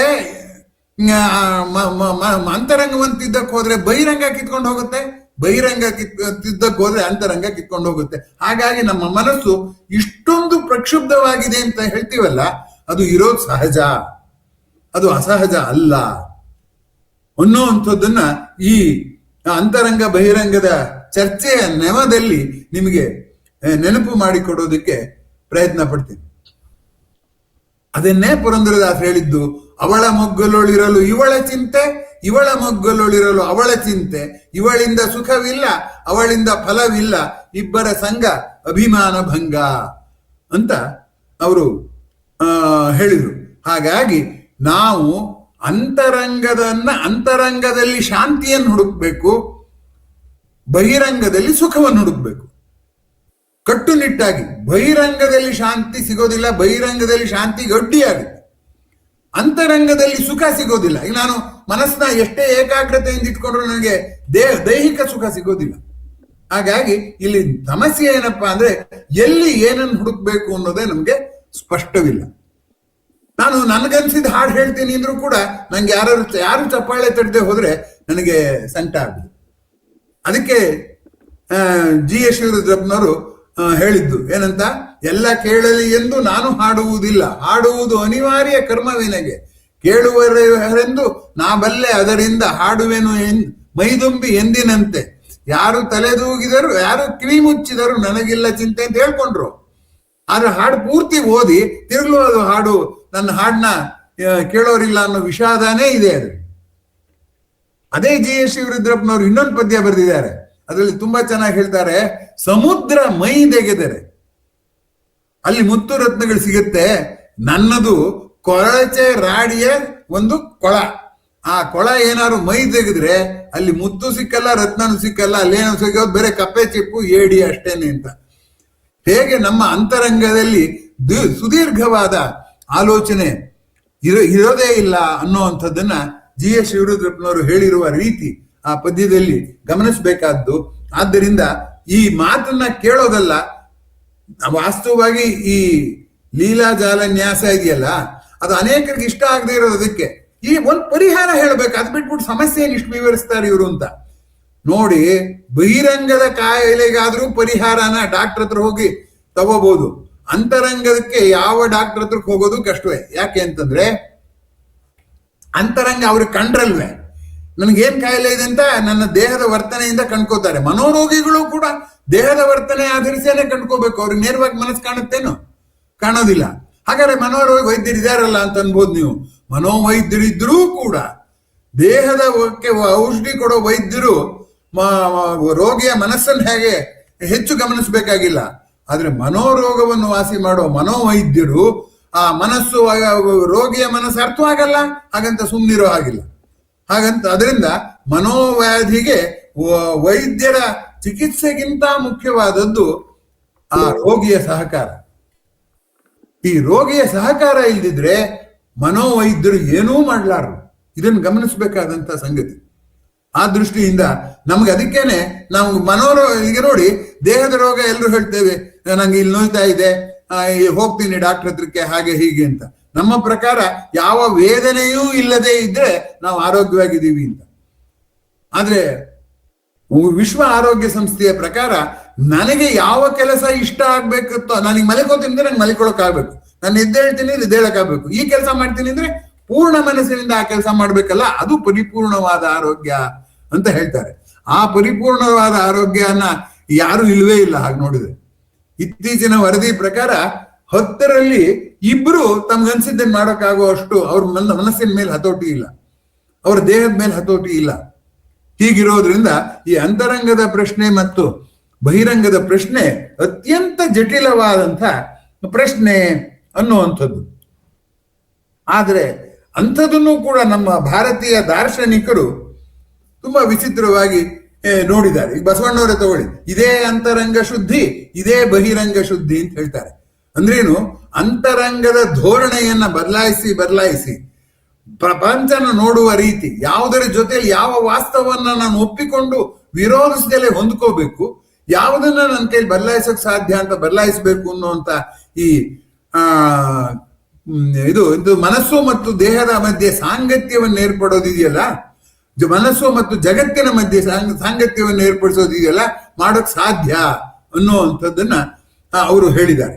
ಹಾಗೆ ಯೋಗ ಕೂಡ ಅದನ್ನು ಹೇಳುತ್ತೆ. ಏನಪ್ಪಾ ಅಂತಂದ್ರೆ, ಮನಸ್ಸು ದೇಹದ ಮಧ್ಯೆ ಹೇಗೆ ಸಾಂಗತ್ಯ ಇಟ್ಕೋಬೇಕು ಅಂದ್ರೆ, ಪ್ರಪಂಚ ನನ್ನಿಂದ ದೂರ ಆದ್ರೂ ಏನು ನಷ್ಟ ಆಗಲ್ಲ, ದೇಹಕ್ಕೆ ಒಂದಿಷ್ಟು ಸುಖ ಕಮ್ಮಿ ಆಗುತ್ತೆ ಅಷ್ಟಾನೆ. ಅದರಿಂದ ಬೇರೆ ಜಗತ್ತಿನ ಅವಲಂಬನೆ ಇಲ್ಲದೆ ಇರುವಂತಹ ಒಂದು ಮನಸ್ಥಿತಿಯನ್ನ ನಾವು ತಂದ್ಕೊಳ್ಳೋದಕ್ಕೆ ಏನಂತ ಕರೀತಾರೆ? ಉಪರತಿ ಅಂತ ಕರೀತಾರೆ. ಉಪರತಿ ಅಂದ್ರೆ ಬಾಹ್ಯಾನಾಲಂಬನ ವೃತ್ತಿ ರೇಷೋಪರತಿ ಕೀರ್ತಿತಂ ಅಂತ ವ್ಯಾಖ್ಯಾನ. ಅಂದ್ರೆ ಹೊರಗಡೆಯ ಆಗು ಹೋಗುಗಳು ಏನೇ ಆದ್ರೂ ಅಂತರಂಗ ವಿಚಲಿತವಾಗದಂತೆ ಇಟ್ಕೊಳ್ಳುವಂಥದ್ದು ಇದೆಯಲ್ಲ, ಅದು ಉಪರತಿ ಅಂತ. ಹಾಗಾಗಿ ಯೋಗ ಅಂದ್ರೆ ಏನಪ್ಪಾ ಅಂದ್ರೆ, ಈ ಸಾಂಗತ್ಯ ಇದೆಯಲ್ಲ ಇವೆರಡರ ಮಧ್ಯೆ, ಹೊರ ಜಗತ್ತು ಒಳ ಮನ ಎರಡರ ಮಧ್ಯೆ ಸಾಂಗತ್ಯನ ಏರ್ಪಡಿಸ್ಕೋಬೇಕಾದ್ರೆ ಏನ್ ಮಾಡ್ಬೇಕು ಅನ್ನುವುದನ್ನ ಚರ್ಚೆ ಮಾಡುವಂಥದ್ದೇ ಯೋಗ. ಹಾಗೆ ನೋಡಿದ್ರೆ ಪ್ರಪಂಚದ ಮೇಲೆ ಅವಲಂಬನೆಯನ್ನ ಕಡಿಮೆ ಮಾಡ್ಕೋಬೇಕು. ಯಾಕೆಂದ್ರೆ ಪ್ರಪಂಚ ನಮ್ಮನ್ನು ಗೊಳಿಕೋಬಾರದು. ನಮ್ಮನ್ನ ಆಸೆ ಇದೆ, ಅದು ಕೆಣಕಿದಾಗ ನನ್ಗೆ ಆಸೆ ಹುಟ್ಟುತ್ತಲ್ಲ, ಅದು ಕೆಣಕಿದ್ರೂ ಆಸೆ ಹುಟ್ಟಬಾರದು. ಹಾಗಾಗಿ ಪ್ರಪಂಚದ ಮೇಲಿನ ಆಕರ್ಷಣೆಯನ್ನು ಅನುಮಾನ ದೃಷ್ಟಿಯಿಂದ ನೋಡಿ ಆ ಸರಳ ಜೀವನವನ್ನು ನಾವು ಸ್ಥಾಪಿಸ್ಕೊಳ್ಬೇಕಾದದ್ದು ಮುಖ್ಯ ಅಂತ ಯೋಗ ಹೇಳುತ್ತೆ. ಎರಡನೇದು ಯೋಗ ಹೇಳುತ್ತೆ, ಪ್ರಪಂಚದ ಮೇಲಿನ ಆಕರ್ಷಣೆ ತಪ್ಪಿಸ್ಕೊಳ್ಳೋದು ಹೇಗೆ ಅಂದ್ರೆ, ಪ್ರಪಂಚಕ್ಕೂ ದೇಹಕ್ಕೂ ಸಂಬಂಧ ಇದೆ. ಯಾಕಂದ್ರೆ ಪ್ರಕೃತಿ ಚೂರೆ, ಇದು ಪ್ರಕೃತಿಯ ಚೂರೆ, ಅದು ದೊಡ್ಡ ಪ್ರಕೃತಿ ಅಷ್ಟೇ. ಆ ದೇಹಕ್ಕಿಂತ ದೇಹವಲ್ಲದ ನಾನು ಇನ್ನೊಬ್ಬ ಇದ್ದೀನಿ ಅಂತ ನಾನು ಭಾವಿಸಿದರೆ, ಆ ಪ್ರಜ್ಞೆಗೂ ದೇಹಕ್ಕೂ ಸಂಬಂಧ ಇಲ್ಲ ಅಂತ ಭಾವಿಸಿದರೆ, ಅವಾಗ ಏನಾಗ್ಬೋದು ಅಂದ್ರೆ ಆ ಪ್ರಪಂಚದ ಕೀಟಲಿಗೆ ಮನಸ್ಸು ಒಳಗಾಗುವುದಿಲ್ಲ. ಇದು ಪ್ರಪಂಚದ ಕೀಟ. ಅಂತರಂಗಕ್ಕೆ ಬರೋಣ. ಅಂತರಂಗನ ಹೇಗೆ ಸಾಧಿಸೋದು ಅನ್ನುವಂಥದ್ದು ಇದೆಯಲ್ಲ, ಆ ಅಂತರಂಗದಲ್ಲಿ ಏನ್ ಮಾಡ್ಬೇಕಾಗತ್ತೆ ಅಂತಂದ್ರೆ, ನಾವು ಆ ಅಂತರಂಗವನ್ನ ಸುಮ್ಮನಿರ್ಸಕ್ ಹೋಗ್ತೀವಿ. ಈಗ ಪ್ರಪಂಚ ನೋಡಿದ್ರೆ ಅಯ್ಯೋ ಚಿಂತೆ ಎಲ್ಲ ಬಿಟ್ಬಿಡ್ಬೇಕಪ್ಪ ಅಂತ ಹೇಳ್ತೀವಿ. ಆದ್ರೆ ಜ್ಞಾಪಕ ಇಟ್ಕೊಳ್ಳಿ, ಬಹಿರಂಗದ ಜಗತ್ತಿನ ಪ್ರಯೋಗ ಕೂಡ ಹೇಳ್ತಾ ಇದೆ, ನೇಚರ್ ಅಬೋರ್ಸ್ ವ್ಯಾಕ್ಯೂಮ್ ಅಂತ. ಅಂದ್ರೆ ಶೂನ್ಯ ಸ್ಥಿತಿಯನ್ನ ಪ್ರಕೃತಿ ವಿರೋಧಿಸುತ್ತೆ ಅಂತ. ಹಾಗೆ ಮನಸ್ಸು ಶೂನ್ಯವಾಗಿರೋದನ್ನ ಬಿಡೋದಿಲ್ಲ. ಯಾಕಂದ್ರೆ ಮನಸ್ಸನ್ನು ಬೈ ಡೆಫಿನೇಷನ್ ಏನದು? ಆಲೋಚನೆಯ ನಿರಂತರ ಪ್ರವಾಹ. ಆದ್ರಿಂದ ಒಳ ಜಗವನ್ನು ನಾವು ಹೇಗೆ ಸಿದ್ಧ ಮಾಡ್ಬೇಕು ಅಂತ ಆದ್ರೆ ಹೇಗ್ ಮಾಡ್ಬೇಕಪ್ಪ ಅಂತಂದ್ರೆ, ಈ ಮನಸ್ಸು ದೇಹದ ಜೊತೆಯಲ್ಲಿ, ದೇಹದ ಅಗತ್ಯಗಳ ಜೊತೆಯಲ್ಲಿ ತಾನು ಐಡೆಂಟಿಫೈ ಮಾಡ್ಕೋಬಾರ್ದು, ತಾನೇ ಅದೇ ಅಂತ ಅನ್ಕೋಬಾರ್ದು. Distancing between the mental activity and the body, Rajayoga ಅಂತಲೇ ಅದಕ್ಕೆ ಕರೀತಾರೆ. ಅಂದ್ರೇನು? ನಾವು ಸಿನಿಮಾದಲ್ಲಿ ಹೋಗಿ ಕೂತ್ಕೊಂಡು ಸಿನಿಮಾ ನೋಡ್ತಿದ್ದೀವಿ ಅಂತ ಇಟ್ಕೊಳ್ಳೋಣ. ಅವಾಗ ಏನಾಗುತ್ತೆ, ಸಿನಿಮಾದಲ್ಲಿ ನೋಡೋರು ಸುಮ್ಮನೆ ಕೂತಿರ್ತಾರೆ, ಅಲ್ಲಿ ಸಿನಿಮಾ ನಡೀತಾ ಇರುತ್ತೆ. ಹಾಗೆ ನಾವು ನಮ್ಮ ಮನಸ್ಸಲ್ಲೇ ಒಂದು ಸಿನಿಮಾ ನೋಡೋ ಹಾಗೆ ನೋಡ್ಬೇಕು. ಸಿನಿಮಾ ನೋಡೋ ಹಾಗೆ ನೋಡ್ಬೇಕು ಅಂದ್ರೇನು? ನೋಡೋರು ಸ್ತಬ್ಧವಾಗಿರ್ಬೇಕು, ಕುಣಿಯೋರು ಕುಣಿಲಿ. ಅದ್ಬಿಟ್ಬಿಟ್ಟು ನಾನೇ ಸ್ಟೇಜ್ ಮೇಲೆ ಹೋಗಿ ಕುಣಿತೀನಿ ಅಂತಂದಾದ್ರೆ ಹಾಗೆ ಮಾಡಲ್ಲ ನಾವು. ಯಾಕೆಂದ್ರೆ ನಾಟಕದಲ್ಲಾರು ಹಾಗೆ ಮಾಡ್ಬೋದೇನೋ, ಸ್ಟೇಜ್ಗೆ ಹೋಗ್ಬೋದೇನೋ, ಸಿನಿಮಾದಲ್ಲಿ ಮಾಡಕ್ ಆಗದೇ ಇಲ್ಲ, ಸ್ಕ್ರೀನ್ ಮೇಲೆ ಇರುತ್ತದು. ಆ ದೃಷ್ಟಿಯಿಂದ ನಮಗ್ ಗೊತ್ತು ಅಲ್ಲಿ ಹೋಗಕ್ ಆಗಲ್ಲ ಅಂತ. ಹಾಗೆ ನಾವು ಅಷ್ಟೇ, ನಮ್ಮ ಮನಸ್ಸು ಜಗತ್ತಿಗೆ ಎಲ್ಲ ಹೋಗ್ಬಿಡ್ತಿದ್ದೋದು ನನ್ನ ಕೆಲಸ ಅಲ್ಲ. ಅದರಿಂದ ಜಗತ್ತಿನ ಆಗು ಹೋಗುಗಳನ್ನು ಹೇಗೆ ಪರಕೀಯವಾಗಿ ನಾವು ನೋಡ್ತೀವೋ, ನನ್ನ ಮನದ ಆಗು ಹೋಗುಗಳನ್ನು ಪರಕೀಯವಾಗಿ ನೋಡೋದು ಕೂತ್ಕೋಬೇಕು. ಈಗ ಜಗತ್ತಿನ ಆಗು ಹೋಗುಗಳನ್ನ ಪರಕೀಯವಾಗಿ ಹಾಗೂ ಹೀಗೂ ಒಂದ್ ಸ್ವಲ್ಪ ನೋಡ್ತೀವಿ. ಈಗ ರಸ್ತೆಯಲ್ಲಿ ಇಬ್ಬರು ಜಗಳ ಕಾಯ್ತಿದ್ದು ಅವ್ರು ಹೊಡೆದಾಡ್ತಿದ್ರು, ನಾವು ಬಿಡ್ಸಕ್ಕೂ ಹೋಗಲ್ಲ, ನೋಡ್ತೀವಿ. ಆದ್ರೆ ನನ್ನ ಮನಸ್ಸಿನಲ್ಲೇ ಹೊಡೆದಾಟ ಆಗ್ತಿದ್ದಾಗ ನಾವು ಯಾವುದೋ ಒಂದ್ ಕಡೆಗೆ ಸೇರ್ಕೊಳಕ್ ಹೋಗ್ತೀವಿ, ಅದನ್ನೆಲ್ಲ ಸರಿ ಮಾಡಕ್ ಹೋಗ್ತೀವಿ. ಆದ್ದರಿಂದ ಮನಸ್ಸನ್ನ ಶಾಂತಗೊಳಿಸುವುದು ಸಾಧ್ಯವಿಲ್ಲ. ಹಾಗಾದ್ರೆ ಏನ್ ಮಾಡ್ಬೇಕು? ಅದನ್ನ ಪತಂಜಲಿ ತನ್ನ ಯೋಗ ಸೂತ್ರದಲ್ಲಿ ತುಂಬಾ ಚೆನ್ನಾಗಿ ಹೇಳ್ತಾನೆ. ಮನಸ್ಸಿಗೆ ಬೇರೆ ಆಲೋಚನೆಗಳು ಬರದೇ ಇರೋ ಹಾಗೆ ಮನಸ್ಸಿಗೆ ಏನ್ ಮಾಡ್ಬೇಕು ಅಂದ್ರೆ ಒಂದು ಪಾಠ ಹೇಳ್ಕೊಡ್ಬೇಕು. ನೀನ್ ಅದೇನಾದ್ರು ಗಲಾಟೆ ಮಾಡ್ತು ಅಂದ್ರೆ ನೀನ್ ಇನ್ನೇನೋ ಬೇರೆ ಕೆಲಸ ಮಾಡು ಅಂತ ಅದಕ್ಕೆ ಬೇರೆ ಕೆಲಸ ಹೊಂಚಬೇಕು. ಅದನ್ನೇ ದೇವರ ಧ್ಯಾನ ಜಪ ಅನ್ನುವಂಥದ್ದು. ಮತ್ತೆ ಇದೆಯಲ್ಲ ತಪಸ್ಸು ಅನ್ನೋದು ಅದನ್ನೇ. ಅದೇನು ಅಂದ್ರೆ ಹೊರ ಜಗತ್ತಿನ ಆಗು ಹೋಗುಗಳಲ್ಲಿ ಏರಿಳಿತಗಳನ್ನ ತಡ್ಕೊಳಕ್ಕಾಗಲ್ಲ. ಇದು ಏರಿಳಿತ ಆದ್ರೂ ನಮಗೆ ತಡ್ಕೊಳಕ್ಕಾಗುವಂಥ ಸರಳವಾದಂತಹ ಆಲೋಚನೆಗಳನ್ನ ಅದನ್ನ ಮಾಡಬೇಕು ಅಂತ. ಇದನ್ನ ರಾಮಾಯಣದಲ್ಲಿ ಹೇಳೋದಾದ್ರೆ, ಯಾವಾಗ ಈ ಪರಶುರಾಮ ಕ್ಷತ್ರಿಯರನ್ನೆಲ್ಲ ಸಾಯಿಸ್ತೀನಿ ಅಂತ ಬಂದು ಅವನೊಂದು ನಿಯಮ ಹಾಕೊಂಡಿದ್ದಂತೆ, ಯಾರು ಯಜ್ಞ ಮಾಡ್ತಿದಾರೋ, ಯಾರು ಮದುವೆ ಆಗ್ತಿದಾರೋ ಅವ್ರನ್ನ ನಾನು ಡಿಸ್ಟರ್ಬ್ ಮಾಡೋದಿಲ್ಲ, ಅವ್ರನ್ನ ಕೊಲ್ಲೋದಿಲ್ಲ ಅಂತ. ಹಾಗಾಗಿ ದಶರಥ ಕ್ಷತ್ರಿಯ ಆದ್ರೂ ದಶರಥನ ಪರಶುರಾಮ ಯಾಕೆ ಕಾಯ್ಲಿಲ್ಲ ಅಂದ್ರೆ, ಅಲ್ಲಿ ಪರಶುರಾಮ ಬರ್ತಿದ್ದಾನೆ ಅಂತ ಗೊತ್ತಾದ್ರೆ ಸರಿ, ಇವನೊಂದು ಯಾಗ ಮಾಡಕ್ ಶುರು ಮಾಡ್ಬಿಡೋದು, ಒಂದ್ ಮದುವೆ ಮಾಡ್ಕೊಳ್ಳೋದು. ಅದಕ್ಕೆ ಅವನಿಗೆ 3 ಜನ ಹೆಂಡ್ತಿರು, ದಶರಥನಿಗೆ ಮಕ್ಳಿರ್ಲಿಲ್ಲ ಅಷ್ಟೇ. ಅದೇನಾದ್ರು ಆಗ್ಲಿ, ಈ ತಂತ್ರನ ಇದೆಯಲ್ಲ, ಇಟ್ ಇಸ್ ಎ ಮೆಟಾಫರ್. ಆದ್ರಿಂದ ನಮ್ಮ ಮನಸ್ಸನ್ನ ನಾವು ಯಾವಾಗ್ಲೂ ಕೂಡ ಏರಿಳಿತಗಳಾದರೂ ನಮ್ಮನ್ನು ಬಾಧಿಸದೇ ಇರುವಂತಹ ಆಲೋಚನೆಗಳಿಗೆ ಅದನ್ನ ಕೊಡಬೇಕು. ಅದನ್ನ ಏನಂತಾರೆ, ಧಾರಣ ಅಂತ ಕರೀತಾರೆ. ಧಾರಣ ಮಾಡಿದ್ರೆ, ಯಾವ ಏರಿಳಿತಗಳು ಆಗದೆ ಇರುವಂತಹ ವಿಷಯಗಳನ್ನ ಧಾರಣ ಮಾಡಿದ್ರೆ ಅದು ವ್ಯಾಕ್ಸಿನೇಷನ್ ಮಾಡಿದಾಗ, ಅವಾಗ ಮನಸ್ಸು ಅದನ್ನ ಯೋಚನೆ ಮಾಡೋದ್ರಿಂದ ಹೊರ ಜಗತ್ತನ್ನ ನಾವು ಹೊರ ಜಗತ್ತಿಂದ ಏನನ್ನು ಸ್ವೀಕರಿಸೋದಿಲ್ಲ ಅನ್ನುವಂಥದ್ದು ಗಮನಿಸಬೇಕಾದದ್ದು. ಆ ಧಾರಣ ಮಾಡುವಂಥದ್ದು ಇದೆಯಲ್ಲ, ಅದೇ ವ್ಯಾಕ್ಸಿನೇಷನ್. ಆ ಧಾರಣ ಮಾಡಿದಾಗ ಹೊರಗಡೆ ಜಗತ್ತಿಂದ ಏನಾರು ಹಾಕೊಂಡೋಗ್ಲಿ, ಅದ್ ಬಂದು ನನ್ನ ಮನಸ್ಸನ್ನು ಪೀಡ್ಸಕ್ಕೆ ಮನಸ್ಸು ಸುಮ್ಮನೆ ಇಲ್ವಲ್ಲ, ಅದು ಇನ್ನೊಂದು ಕೆಲಸ ಮಾಡ್ತಿದ್ಯಲ್ಲ. ಹಾಗಾಗಿ ನನ್ನ ಹಿಂದೆ ನಾವು ಹುಡುಗರಲ್ಲಿ ಒಂದು ಪ್ರಸಂಗ ನಡೀತಿತ್ತು. ಏನಂತಂದ್ರೆ, ಯಾರೋ ಹೇಳ್ಬಿಟ್ಟಿದ್ರು, ಯಾವುದೋ ಒಂದು ಬಂದು ರಾಕ್ಷಸ ಬಂದ್ಬಿಟ್ಟು ಬ್ರಹ್ಮ ರಾಕ್ಷಸ ಬಂದು ಒಳಗೋರನ್ನೆಲ್ಲ ಸಾಯಿಸ್ತಾರೆ ಅಂತ. ಅದಕ್ಕೆ ಏನ್ ಮಾಡ್ಬೇಕು ಅಂದ್ರೆ 3 ನಾಮ ಬರೆದ್ಬಿಟ್ಟು ಕೆಳಗಡೆ ನಾಳೆ ಬಾ ಅಂತ ಬರೆದ್ ಬಿಡೋದಂತೆ. ಆಗ ದೆವ್ವ ಬಂದು ಓದತ್ತಂತೆ, ನಾಳೆ ಬಾ ಅಂತಿದ್ಯಲ್ಲ, ನಾಳೆ ಬರ್ತೀನಿ ಅಂತ. ನಾಳೆ ಬಂದ್ರು ಅದು ನಾಳೆ ಬಾ ಅಂತ ಇರುತ್ತಲ್ಲ, ಅದು ಬರೋದೇ ಇಲ್ಲ ಅಂತ. ಅದು ನನಗೆ ಹುಡುಗಾಟಿಗೆ ಯಾಕೆ ಕಾಣ್ತಿತ್ತು. ಮೊದಲೇ ದೆವ್ವಕ್ಕೆ ಓದಕ್ ಬರುತ್ತಾ ಒಂದು, ಎರಡನೇದು ನಾಳೆ ಬಾ ಅಂದ್ರೆ ನಾಳೆ ಅಂದ್ರೆ ಯಾವತ್ತು ಅಂತ ಅದು ಖಚಿತವಾಗಿ ಹೇಳಿದ್ಯಾ, ಅಷ್ಟು ದಡ್ಡ ಮುಂಡಿದ ಅದು ದೆವ್ವ ಅಂತ. ಅದೇನಾದ್ರು ಇರ್ಲಿ, ನನಗಿದು ಒಳ್ಳೆ ಮೆಟಫರ್ ಆಗಿ ಕಾಣ್ತಾ ಇದೆ, ರೂಪಕವಾಗಿ ಕಾಣ್ತಾ ಇದೆ. ಹಾಗೆ ಚಿಂತೆ ಇದ್ರೆ ನಾವೇನ್ ಮಾಡ್ಬೇಕು ಅಂದ್ರೆ ನಾಳೆ ಬಾ ಅನ್ನೋ ಹೇಳ್ಬೇಕು. ಅದಕ್ಕೆ ಆಫೀಸ್ಗಳಲ್ಲಿ ವಿಸಿಟಿಂಗ್ ಅವರ್ಸ್ ಅಂತ ಇರುತ್ತಲ್ಲ, ಯಾರಂದ್ರೆ ಯಾವಾಗ ಅಂದ್ರೆ ಅವಾಗ ಹೋಗ್ಬಿಟ್ಟು ಅವರು ಅಧಿಕಾರಿಗಳಿಗೆ ಭೇಟಿ ಮಾಡೋಕ್ಕಾಗಲ್ಲ, ವಿಸಿಟಿಂಗ್ ಅವರ್ಸ್ ಅಲ್ಲೇ ಬರ್ಬೇಕು.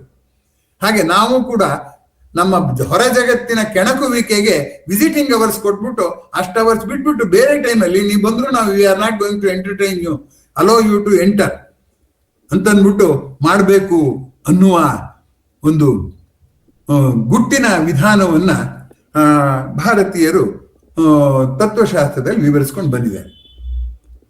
ಅದನ್ನೇ ನಮ್ಮ ವಾದಿರಾಜರು ಒಂದು ಪದ್ಯದಲ್ಲಿ ತುಂಬಾ ಚೆನ್ನಾಗಿ ಬರೆದಿದ್ದಾರೆ. ತಾಳುವಿಕೆಗಿಂತನ್ಯ ತಪವೂ ಇಲ್ಲ. ನಮ್ಗೆ ಅದೆಷ್ಟಾರು ಕಷ್ಟ ಬರಲಿ, ಅದೆಷ್ಟಾರು ಡಿಸ್ಟರ್ಬೆನ್ಸ್ ಆಗಲಿ, ತಡ್ಕೊಳ್ಳೋ ಅಂತ ಶಕ್ತಿ ಬರಬೇಕು ಅಂತ. ಅದ್ರಲ್ಲಿ ಅವ್ರು ತುಂಬಾ ಚೆನ್ನಾಗಿ ಹೇಳ್ತಾರೆ. ಏನು ಅಂದ್ರೆ, ಹಳಿದು ಹಂಗಿಸುವ ಹಗೆಯ ಮಾತನ್ನು ತಾಳು. ನಮ್ಮನ್ನು ಬೈತಾನಲ್ಲ ಹಗೆ, ಮೈ ಎನಿಮಿ ನನ್ನನ್ನು ಬೈತಾನಲ್ಲ, ಹಳಿದು ಹಂಗಿಸುವ ಹಗೆ ಮಾತನ್ನು ತಾಳು, ಸುಳಿ ನುಡಿ ಕುಹಕ ಕುಮಂತ್ರಗಳ ತಾಳು ಅಂತ ಎಲ್ಲ ಹೇಳ್ಬಿಟ್ಟು ಕೊನೆಗೆ ಹ್ಯಾಕ್ ತಾಳೋದು ಅಂದ್ರೆ, ಹಲದರ ಅನುಜನನ್ನು ಹೃದಯದಲ್ಲಿ ತಾಳು. ನನ್ನ ಹೃದಯದಲ್ಲಿ ದೇವರನ್ನ ಇಟ್ಕೊಂಡ್ಬಿಟ್ಟಿದ್ದೀನಿ, ನಾನು ದೇವರನ್ನ ಯೋಚನೆ ಮಾಡ್ತಾ ಇರ್ತೀನಿ, ಅದ್ ಯಾವ್ದು ಬೇಕಾದ್ರೂ ಬಂದ್ಕೊಂಡು ಅನ್ನುವಂಥದ್ದು. ಹಲದರ ಅನುಜನನ್ನು ಹೃದಯದಲ್ಲಿ ತಾಳು ಅಂತ ಹೇಳುವ ಮೂಲಕ ವಾದಿರಾಜರು ಹಾಗೆ ಹೇಳ್ತಾರೆ. ಅದು ಒಂದು. ಎರಡನೇದು ಏನ್ ಹೇಳ್ತಾರೆ ಅಂತಂದ್ರೆ, ಅಷ್ಟರಲ್ಲೂ ನಿಂಗೆ ಏನಾದ್ರು ಒಂದು ಆವೇಶ ಬಂದ್ರೆ ಏನ್ ಮಾಡ್ಬೇಕು ಅಂದ್ರೆ, ಉಕ್ಕಿ ಬಹ ಹಾಲಿಗೆ ನೀರ ನಿಕ್ಕುವಂದದಲ್ಲಿ ಲಕ್ಷ್ಮೀಶ ಹಯವದನ ಶರಣೆಂದು ಬಾಳು ಅಂತ ಹೇಳಿದ್ರು.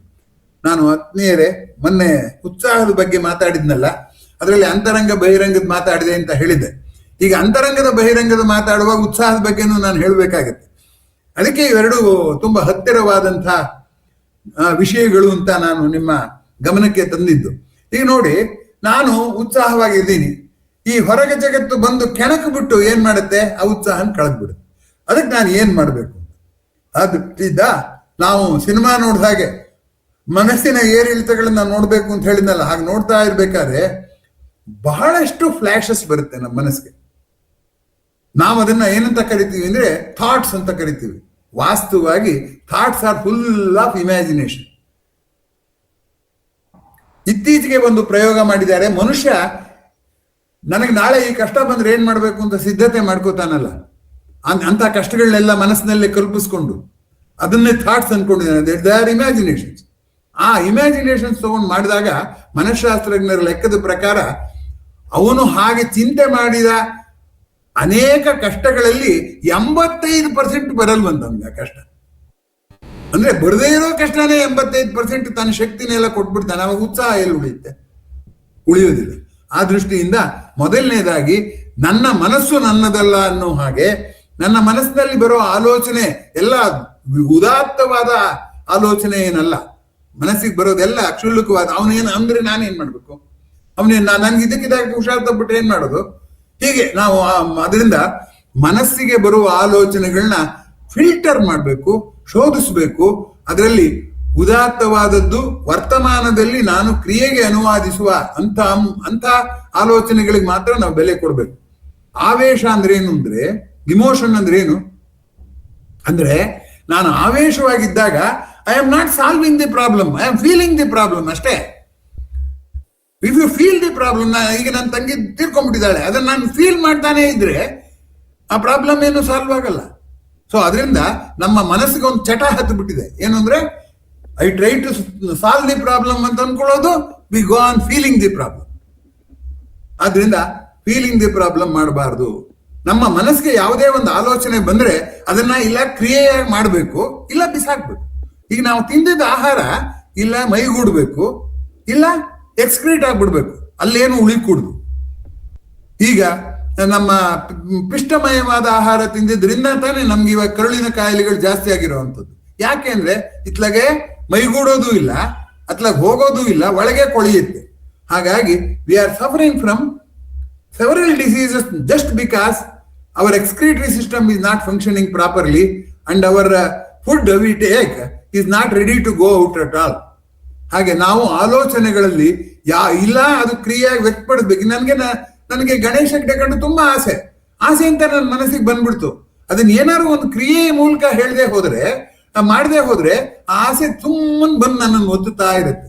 ಹಾಗಾಗಿ ನಮ್ಮ ಜಗತ್ತು ನಮಗೆ ಉಣಿಸಿದ ಅನೇಕ ಆಲೋಚನೆಗಳನ್ನ ಫಿಲ್ಟರ್ ಮಾಡೋದು ಹೇಗೆ ಮಾಡ್ಬೇಕಂದ್ರೆ, ಇದಕ್ಕೆ ನಾನು ಏನ್ ಮಾಡ್ಬೋದು ಅದ್ ಮಾಡ್ಬಿಡೋಣ, ಅಲ್ಲಿ ಬಿಟ್ಬಿಡ್ಬೇಕು. ಅದ್ ಬಿಟ್ಬಿಟ್ಟು ಅದನ್ನೇ ಮಾಡಕ್ಕಾಗ್ಲಿಲ್ಲ ಇನ್ನೇನ್ ಮಾಡ್ಬೋದು ಅಂತ ಯೋಚನೆ ಮಾಡ್ತಾ ಕೂತಿರೋದ್ರಿಂದ ಅಂದ್ರೆ ಏನಾಗುತ್ತೆ, ಯಾವುದು ಕಾರ್ಯರೂಪಕ್ಕೆ ಇಳಿಯದ ಆವೇಶಗಳಿವೆಯೋ ಅದನ್ನೆಲ್ಲ ತೆಗೆದು ಹಾಕ್ಬೇಕಾಗುತ್ತೆ. ಆದ್ದರಿಂದ ಅದು ಬಂದದ್ದು ಹೊರ ಜಗತ್ತಿನಿಂದಲೇ ಇರ್ಲಿ, ಆ ಒಳಗೆ ಬಂದ ಮೇಲೆ ಅದು ಬಲ್ತ ಮೇಲೆ ಅದನ್ನ ಕೀಳೋದು ಕಷ್ಟ. ಗಿಡವಾಗಿದ್ದಾಗಲೇ ಕಿತ್ತಾಕ್ಬೇಕು, ದೊಡ್ಡದಾಗಿ ಕಿತ್ತಾದ್ಮೇಲೆ ಕಿತ್ತಾಕೋದು ಕಷ್ಟ. ಆದ್ದರಿಂದ ಅಂತರಂಗ ಶುದ್ಧಿ ಬಹಿರಂಗದ ಕೀಟಲೆಯನ್ನ ತಪ್ಪಿಸಿ ಹೋದರಲ್ಲಿದೆ. ಆ ಬಹಿರಂಗದ ಕೀಟಲೆ ಅಂದ್ರೆ ಏನು ಅಂದ್ರೆ, ನಾನು ನಿನ್ನೆ ಉತ್ಸಾಹ ಹೇಳಿದ, ನಾನು ಉತ್ಸಾಹವಾಗಿರ್ತೀನಿ, ಬೆಳಗಾಗಿದ್ರೆ ಉತ್ಸಾಹವಾಗಿ ಹೊರಡ್ತೀನಿ. ಅದ್ಯಾಕೋ ಬೇರೆ ವಸ್ತುಗಳನ್ನೆಲ್ಲ ನೋಡ್ತಿದ್ದಾಗೆ ನಂಗೆ ಏನೇನೋ ಫ್ಲಾಶಸ್ ಬರುತ್ತೆ, ಆ ಉತ್ಸಾಹ ಕಳೆದ್ಬಿಡುತ್ತೆ. ಅದರಿಂದ be careful about the flashes you are going to get continuously as long as you're awake. ಎದ್ದಿದ್ದಾಗೆಲ್ಲ ಆ ಫ್ಲಾಶ್ನೆಲ್ಲವನ್ನು ಮಾಡಬೇಕು. Just censor them. ಅದು ಹೆಂಗೆ ಸೆನ್ಸಾರ್ ಮಾಡಬೇಕು ಅಂದ್ರೆ, ಇಲ್ಲ ಅದ್ ಕೆಲಸ ಆಗ್ಬೇಕು, ಇಲ್ಲ ಹೋಗ್ಬೇಕು, ಹೇಗೂ ಇಲ್ಲ ಸಾಗು, ಇಲ್ಲಿ ಇರಬೇಡ ನೀನು ಅನ್ನುವ ಧೋರಣೆಯಿಂದ ಮಾಡಬೇಕು ಅನ್ನೋದ್ರಿಂದ ಇದನ್ನ ನಾವು ಅಭ್ಯಾಸನೇ ಮಾಡಿಲ್ಲ. ಇದುವರೆಗೂ ಮಾಡಿದೀವಿ, ನಾವು ಮಾಡಿದ್ರೆ ನಮ್ಗೆ ಇಷ್ಟೊಂದು ಚಿಂತೆ ಇರ್ತಿರ್ಲಿಲ್ಲ. ಆದ್ರಿಂದ ಇದು ಅಭ್ಯಾಸ ಯೋಗ್ಯವಾದದ್ದು ಅನ್ನುವಂಥದ್ದು ತುಂಬಾ ಗಮನಿಸಬೇಕಾದದ್ದು. ವಿಜ್ಞಾನದಲ್ಲಿ ಒಂದು ಉದಾಹರಣೆಯನ್ನು ಕೂಡ ನಾನು ಇವಾಗ ನಿಮ್ಗೆ ಹೇಳಬೇಕು. ಏನಪ್ಪಾ ಅಂತಂದ್ರೆ,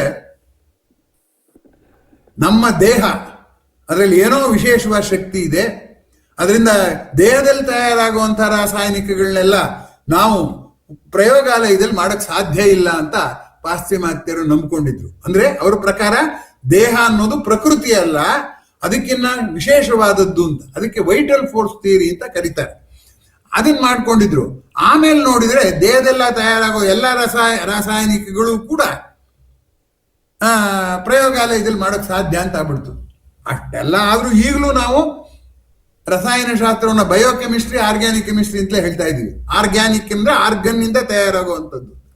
ಆದ್ರೆ ಭಾರತೀಯರ ಅವ್ರ ರಸಾಯನ ಶಾಸ್ತ್ರದಿಂದ ಹೇಳಿಲ್ಲ. ಆದ್ರೂ ಕೂಡ ಅವ್ರು ಏನ್ ಹೇಳಿದ್ರು ಅಂದ್ರೆ, ತತ್ ತ್ವಮಸಿ, ಜಗತ್ತೂ ಒಂದೇ, ನಿನ್ನ ದೇಹನೂ ಒಂದೇ.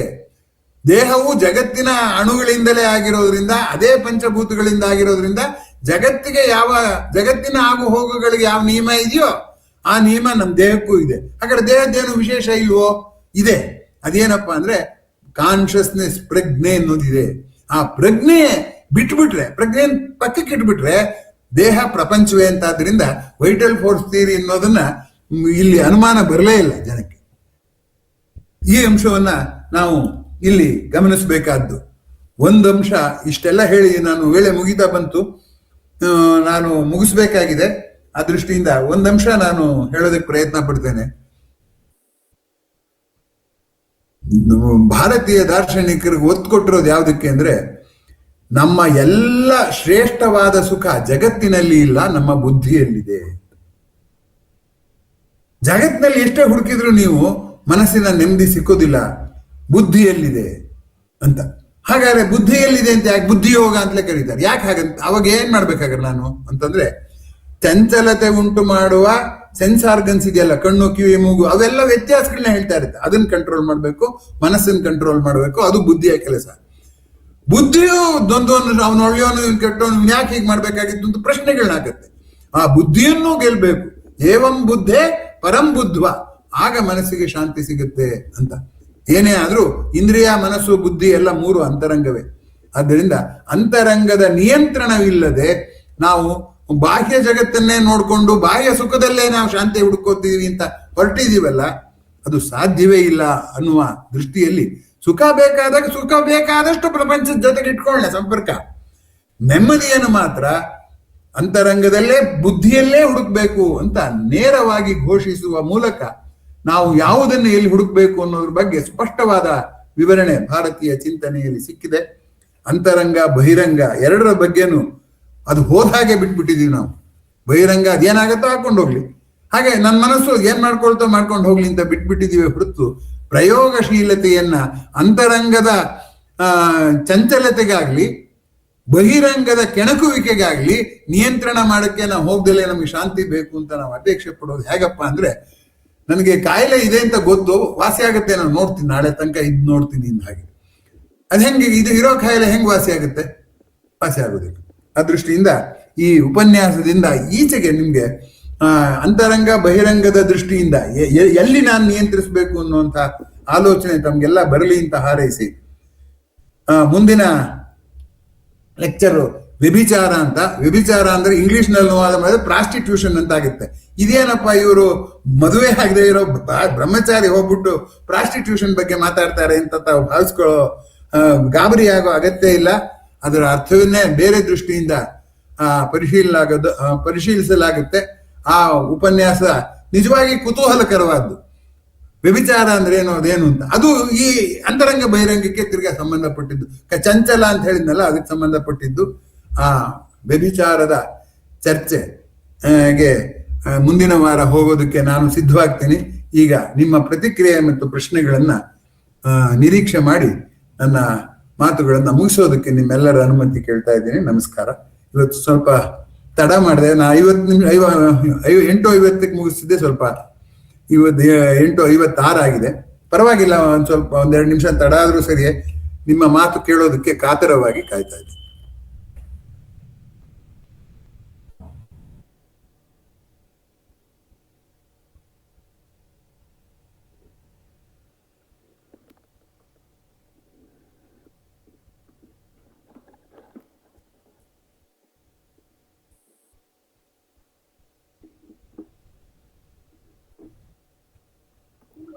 ನಮಸ್ತೆ ಸರ್.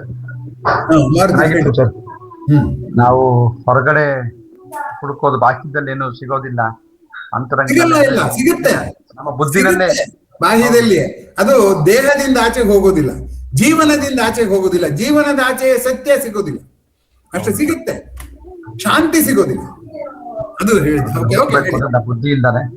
ಹಾಗೂ ಪಾಶ್ಚಾತ್ಯರು ಏನ್ ಭಾವಿಸಿದ್ರು ನಮ್ಮ ಅಸ್ತಿತ್ವದ ಬಗ್ಗೆ, ಅದು ಈಗ ಭಾರತೀಯ ತತ್ವಶಾಸ್ತ್ರಕ್ಕೆ ಹತ್ತಿರದಲ್ಲಾಗ್ತಾ ಇರುವಂತದ್ದು ರೀತಿ ತುಂಬಾ ಮನಮುಟ್ಟ ಆಗಿತ್ತು ಸರ್. ತುಂಬಾ ಚೆನ್ನಾಗಿತ್ತು. ಧನ್ಯವಾದಗಳು ಸರ್. ಓಕೆ.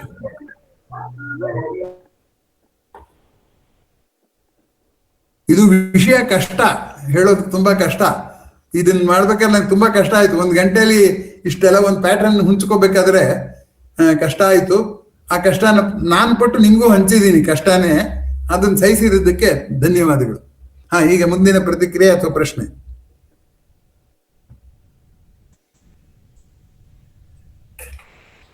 ನಮಸ್ತೆ ಸರ್. ಶರಣಪ್ಪ ಹೇಳಿ. ತುಂಬಾ ಚೆನ್ನಾಗಿತ್ತು ಸರ್. ಈ ಅಂತರಂಗ ಬಹಿರಂಗದ ಕಡಲಿನಲ್ಲಿ ಆಳಕ್ಕೆ ಇಳಿಸ್ಬಿಟ್ಟಿದ್ದೀರಾ. ಪ್ರಶ್ನೆ ಕೇಳೋಣ ಅಂದ್ರೆ ಮೇಲಕ್ಕೆ ನಾನು ನೀರಿನ ಮೇಲ್ಮೈ ಬರ್ಲಿಕ್ಕೆ ಸಾಧ್ಯ ಇಲ್ಲ. ಆದ್ರೆ ಅದ್ಭುತವಾಗಿತ್ತು ಸರ್, ತುಂಬಾ ಚೆನ್ನಾಗಾಯ್ತು. ನಾವೇನೋ ಅಂತರಂಗದ ಶುದ್ಧಿ ಬಹಿರಂಗ ಶುದ್ಧಿ ಅಂತ ಕೂಡಲ ಸಂಗಮನ ವಚನಗಳನ್ನ ಕೇಳ್ತಾ ಇದ್ವಿ. ಇದು ಇಷ್ಟೆಲ್ಲ ಅಗಾಧವಾಗಿದೆ ಎಂಬುದು ಮನವರಿಕೆ ಆಯ್ತು ಸರ್. ಧನ್ಯವಾದಗಳು ಸರ್. ಶಬ್ದಗಳ ಮೂಲಕ ಹೋಗ್ತಿದೀವಲ್ಲ ನಾವು, ಅನುಭವವಾಗಿಸ್ಕೊಂಡಿಲ್ಲ. ಶಬ್ದಗಳನ್ನ ಈಗ ಒಂದು ವಚನ ಹೇಳ್ಬಿಡೋದು ಸುಲಭ, ಅದರ ಆಳ ಎಷ್ಟು ಅನ್ನೋದು ಅನುಭವಿಸಿದ್ರೆ ಗೊತ್ತಾಗೋದು. ಅದರಿಂದ ಅದು ಅನುಭವಿಸೋಕ್ ದಾರಿ ಪ್ರೇರಣೆ ಸಿಕ್ಕಿದ್ರೆ ಉಪನ್ಯಾಸ ಸಾರ್ಥಕ ಅಂತ ನಾನು ತಿಳ್ಕೊಂಡಿದ್ದೀನಿ. Thanks sir. ಆಮೇಲೆ ಗುರುಜಿ ನಮಸ್ತೆ, ಸಂತೋಷಲಿ. ಹೇಳಪ್ಪ. ತುಂಬಾ ಅದ್ಭುತವಾಗಿತ್ತು. ಇದೊಂದ್ ರೀತಿ ಸತ್ಯಾನ್ವೇಷಣೆ ತರ ನನಗೆ ಅನ್ಸ್ತಾ ಇದೆ. ಇದು ಅಷ್ಟು ಸುಲಭವಾಗಿ ನಮಗೂ ಅರ್ಧೇ ಇರ್ತಕ್ಕಂಥದ್ದು. ನೀವ್ ಹೇಳ್ದಂಗೆ ಇದು ತುಂಬಾ ಆಳವಾದಂತದ್ದು. ಅದು ನಾವು ಎಷ್ಟು ಕಲಿಸ್ಬೇಕೋ ಅಷ್ಟು ಕಲಿಸ್ನಕ್ ಆಗ್ತಾ ಇಲ್ಲ ನಮಗಿನ್ನು. ಸಮಯ ತಗೊಳುತ್ತೆ. Don't think of perfection. Perfection is A Thorn ಅಂತಾನೆ ಲಿಯೋ ಟಾಲ್ಸ್ಟಾಯ್. ನಾನ್ ಪರ್ಫೆಕ್ಟ್ ಆಗ್ಬಿಡ್ಬೇಕು ಅಂತ ಹೋಗ್ಬೇಡ, ಅದಕ್ಕಲ್ಲಿ ಹೋಗ್ತಾ ಇರೋಣ. ಯಾವಾಗ್ಲೂ ಪರ್ಫೆಕ್ಟ್ ಆಗ್ತೀವಿ ಅನ್ನೋದು ಒಂದು. ನನ್ನ ಮನಸ್ಸಿನ ಗೊಂದಲವನ್ನ ಅಂತರಂಗದ ಮೂಲಕ ಪರಿಹರಿಸ್ಕೊಳ್ಬೇಕೋ ಬಹಿರಂಗದ ಮೂಲಕ ಪರಿಹರಿಸ್ಕೋಬೇಕು ಅಂತ ಪ್ರಶ್ನೆನೇ ಇದ್ದಿಲ್ಲ ಇದುವರೆಗೂ. ಈಗ ಪ್ರಶ್ನೆ ಎಬ್ಸಿದೀನಿ ನಾನು. ಎಲ್ಲಿಂದ ಹೋಗ್ಬೇಕು, ಹ್ಯಾಕ್ ತಿರ್ ಮಾಡ್ಕೋಬೇಕು, ಯಾವುದನ್ನ ನಾವು ನಮ್ಮ ಅಸಹಾಯಕತೆಯನ್ನು ಒಪ್ಕೋಬೇಕು, ಯಾವುದು ನಮ್ಮ ಸಾಹಸವನ್ನ ತೋರಿಸ್ಬೇಕು ಅನ್ನುವಂಥದ್ದು. ಯಾವುದೇ ಸಮಸ್ಯೆ ಎದುರಾದಾಗ ಎರಡೇ ದಾರಿ ಇರೋದು: accept, accommodate and understand. Oppose, fight and get back. ಎರಡೇ ದಾರಿ ಇರೋದು. ನಮ್ಗೆ ಯಾವ್ದನ್ನ ಏನ್ ಮಾಡ್ಬೇಕು ಅನ್ನುವಂಥದ್ದು, ಯಾವ ಲೋಕದಲ್ಲಿ ಮಾಡ್ಬೇಕು ಅನ್ನುವಂಥದ್ದು, ಅಂತರಂಗದಲ್ಲಿ ಮಾಡ್ಬೇಕಾ ಅಥವಾ ಬಹಿರಂಗದಲ್ಲಿ ಮಾಡ್ಬೇಕಾ ಅನ್ನುವಂಥ ಪ್ರಶ್ನೆ ಈಗಿನ್ನೂ ಹಾಕಿರೋದ್ರಿಂದ ಗಾಬರಿ ಏನೋ ಯಾರು ಆಗ್ಬೇಕಾಗಿಲ್ಲ. ಈ ದಾರಿಯಲ್ಲಿ ತಾವು ತಮ್ಮ ಮನಸ್ಸುಗಳನ್ನ, ಯಾಕಂದ್ರೆ ಇದು ನಿಮ್ಮ ಮನಸ್ಸು ನಾನು ಮಾಡಕ್ಕಾಗಲ್ವಲ್ಲ, ಅವ್ರವರೇ ಮಾಡ್ಕೋಬೇಕಲ್ಲ. ಅದಕ್ಕೆ ನೀವೇ ಅದು ಮಾಡೋದಕ್ಕೊಂದು ದಾರಿ ಆಗಿದೆ ಅಂತ ನಾನು ಭಾವಿಸ್ಕೊಂಡಿದ್ದೀನಿ. ಪ್ರಯತ್ನ ಮಾಡಿ. ಅಕಸ್ಮಾತ್ ಈಗ ಮಾಡಿದಾಗ ಹೀಗಾಯ್ತು ಅಂತಂದ್ರೆ ವಿನಿಮಯ ಮಾಡ್ಕೊಳ್ಳೋಣ, ಅದಕ್ಕೇನು ತೊಂದರೆ ಇಲ್ಲ. ಮನೋವೈದ್ಯರು ಇದಾರಲ್ಲ, ನನ್ನ ಮನಸ್ಸನ್ನ ಯಾವ ವೈದ್ಯನೂ ನೋಡೋಕ್ಕಾಗದಿದ್ರು ಮನೋವೈದ್ಯರು ಇದ್ದಾರೆ. ಹಾಗಾಗಿ ಮೊದಲು ಆ ದಾರಿಯಲ್ಲಿ ಹೋಗೋ ಪ್ರಯತ್ನ ಮಾಡೋಣ. ಯಾವಾಗ್ಲೂ ಯಾವುದನ್ನೇ ಹೇಳಿದ್ರೆ ನಾವು ತಕ್ಷಣ ಏನ್ ಮಾಡ್ತೀವಿ, 100% ಕಲ್ಪಿಸ್ಕೊಳಕ್ ಹೋಗ್ತೀವಿ. ಹಂಗಿರ್ಬೇಕಾಗಿಲ್ಲ. ದಾರಿಣಿಯ ನಡುಗೆಯಲ್ಲಿ ಮೇರುವಿನ ಗುರಿ ಇರಲಿ, ಮೇರುವನ್ನು ಮರೆತರೆ ನಾರಕಕ್ಕೆ ದಾರಿ. ಆ ಗುರಿ ಮರಿಬಾರ್ದಷ್ಟೇ. ದಾರಿ ದೂರ ಇರಲೇನು, ಕಾಲು ಕುಂಟಿರಲೇನು, ಊರ ನೆನಪೇ ಬಲವ ಮಂಕುತಿಮ್ಮ. ಆದ್ರಿಂದ ಒಳಜಗ ಹೊರ ಜಗದ ನೆನಪಿದೆಯಲ್ಲ, ಅದು ನಮ್ಮನ್ನ ಸ್ವಲ್ಪ ಕರ್ಕೊಂಡು ಹೋಗುತ್ತೆ. ನಿಧಾನಕ್ಕೆ ಹೋಗೋಣ, ಏನೂ ಮಾಡಿದ್ವಲ್ಲ ಇದುವರೆಗೆ. ಹಾಗಾಗಿ ಥ್ಯಾಂಕ್ ಯು. ಆಮೇಲೆ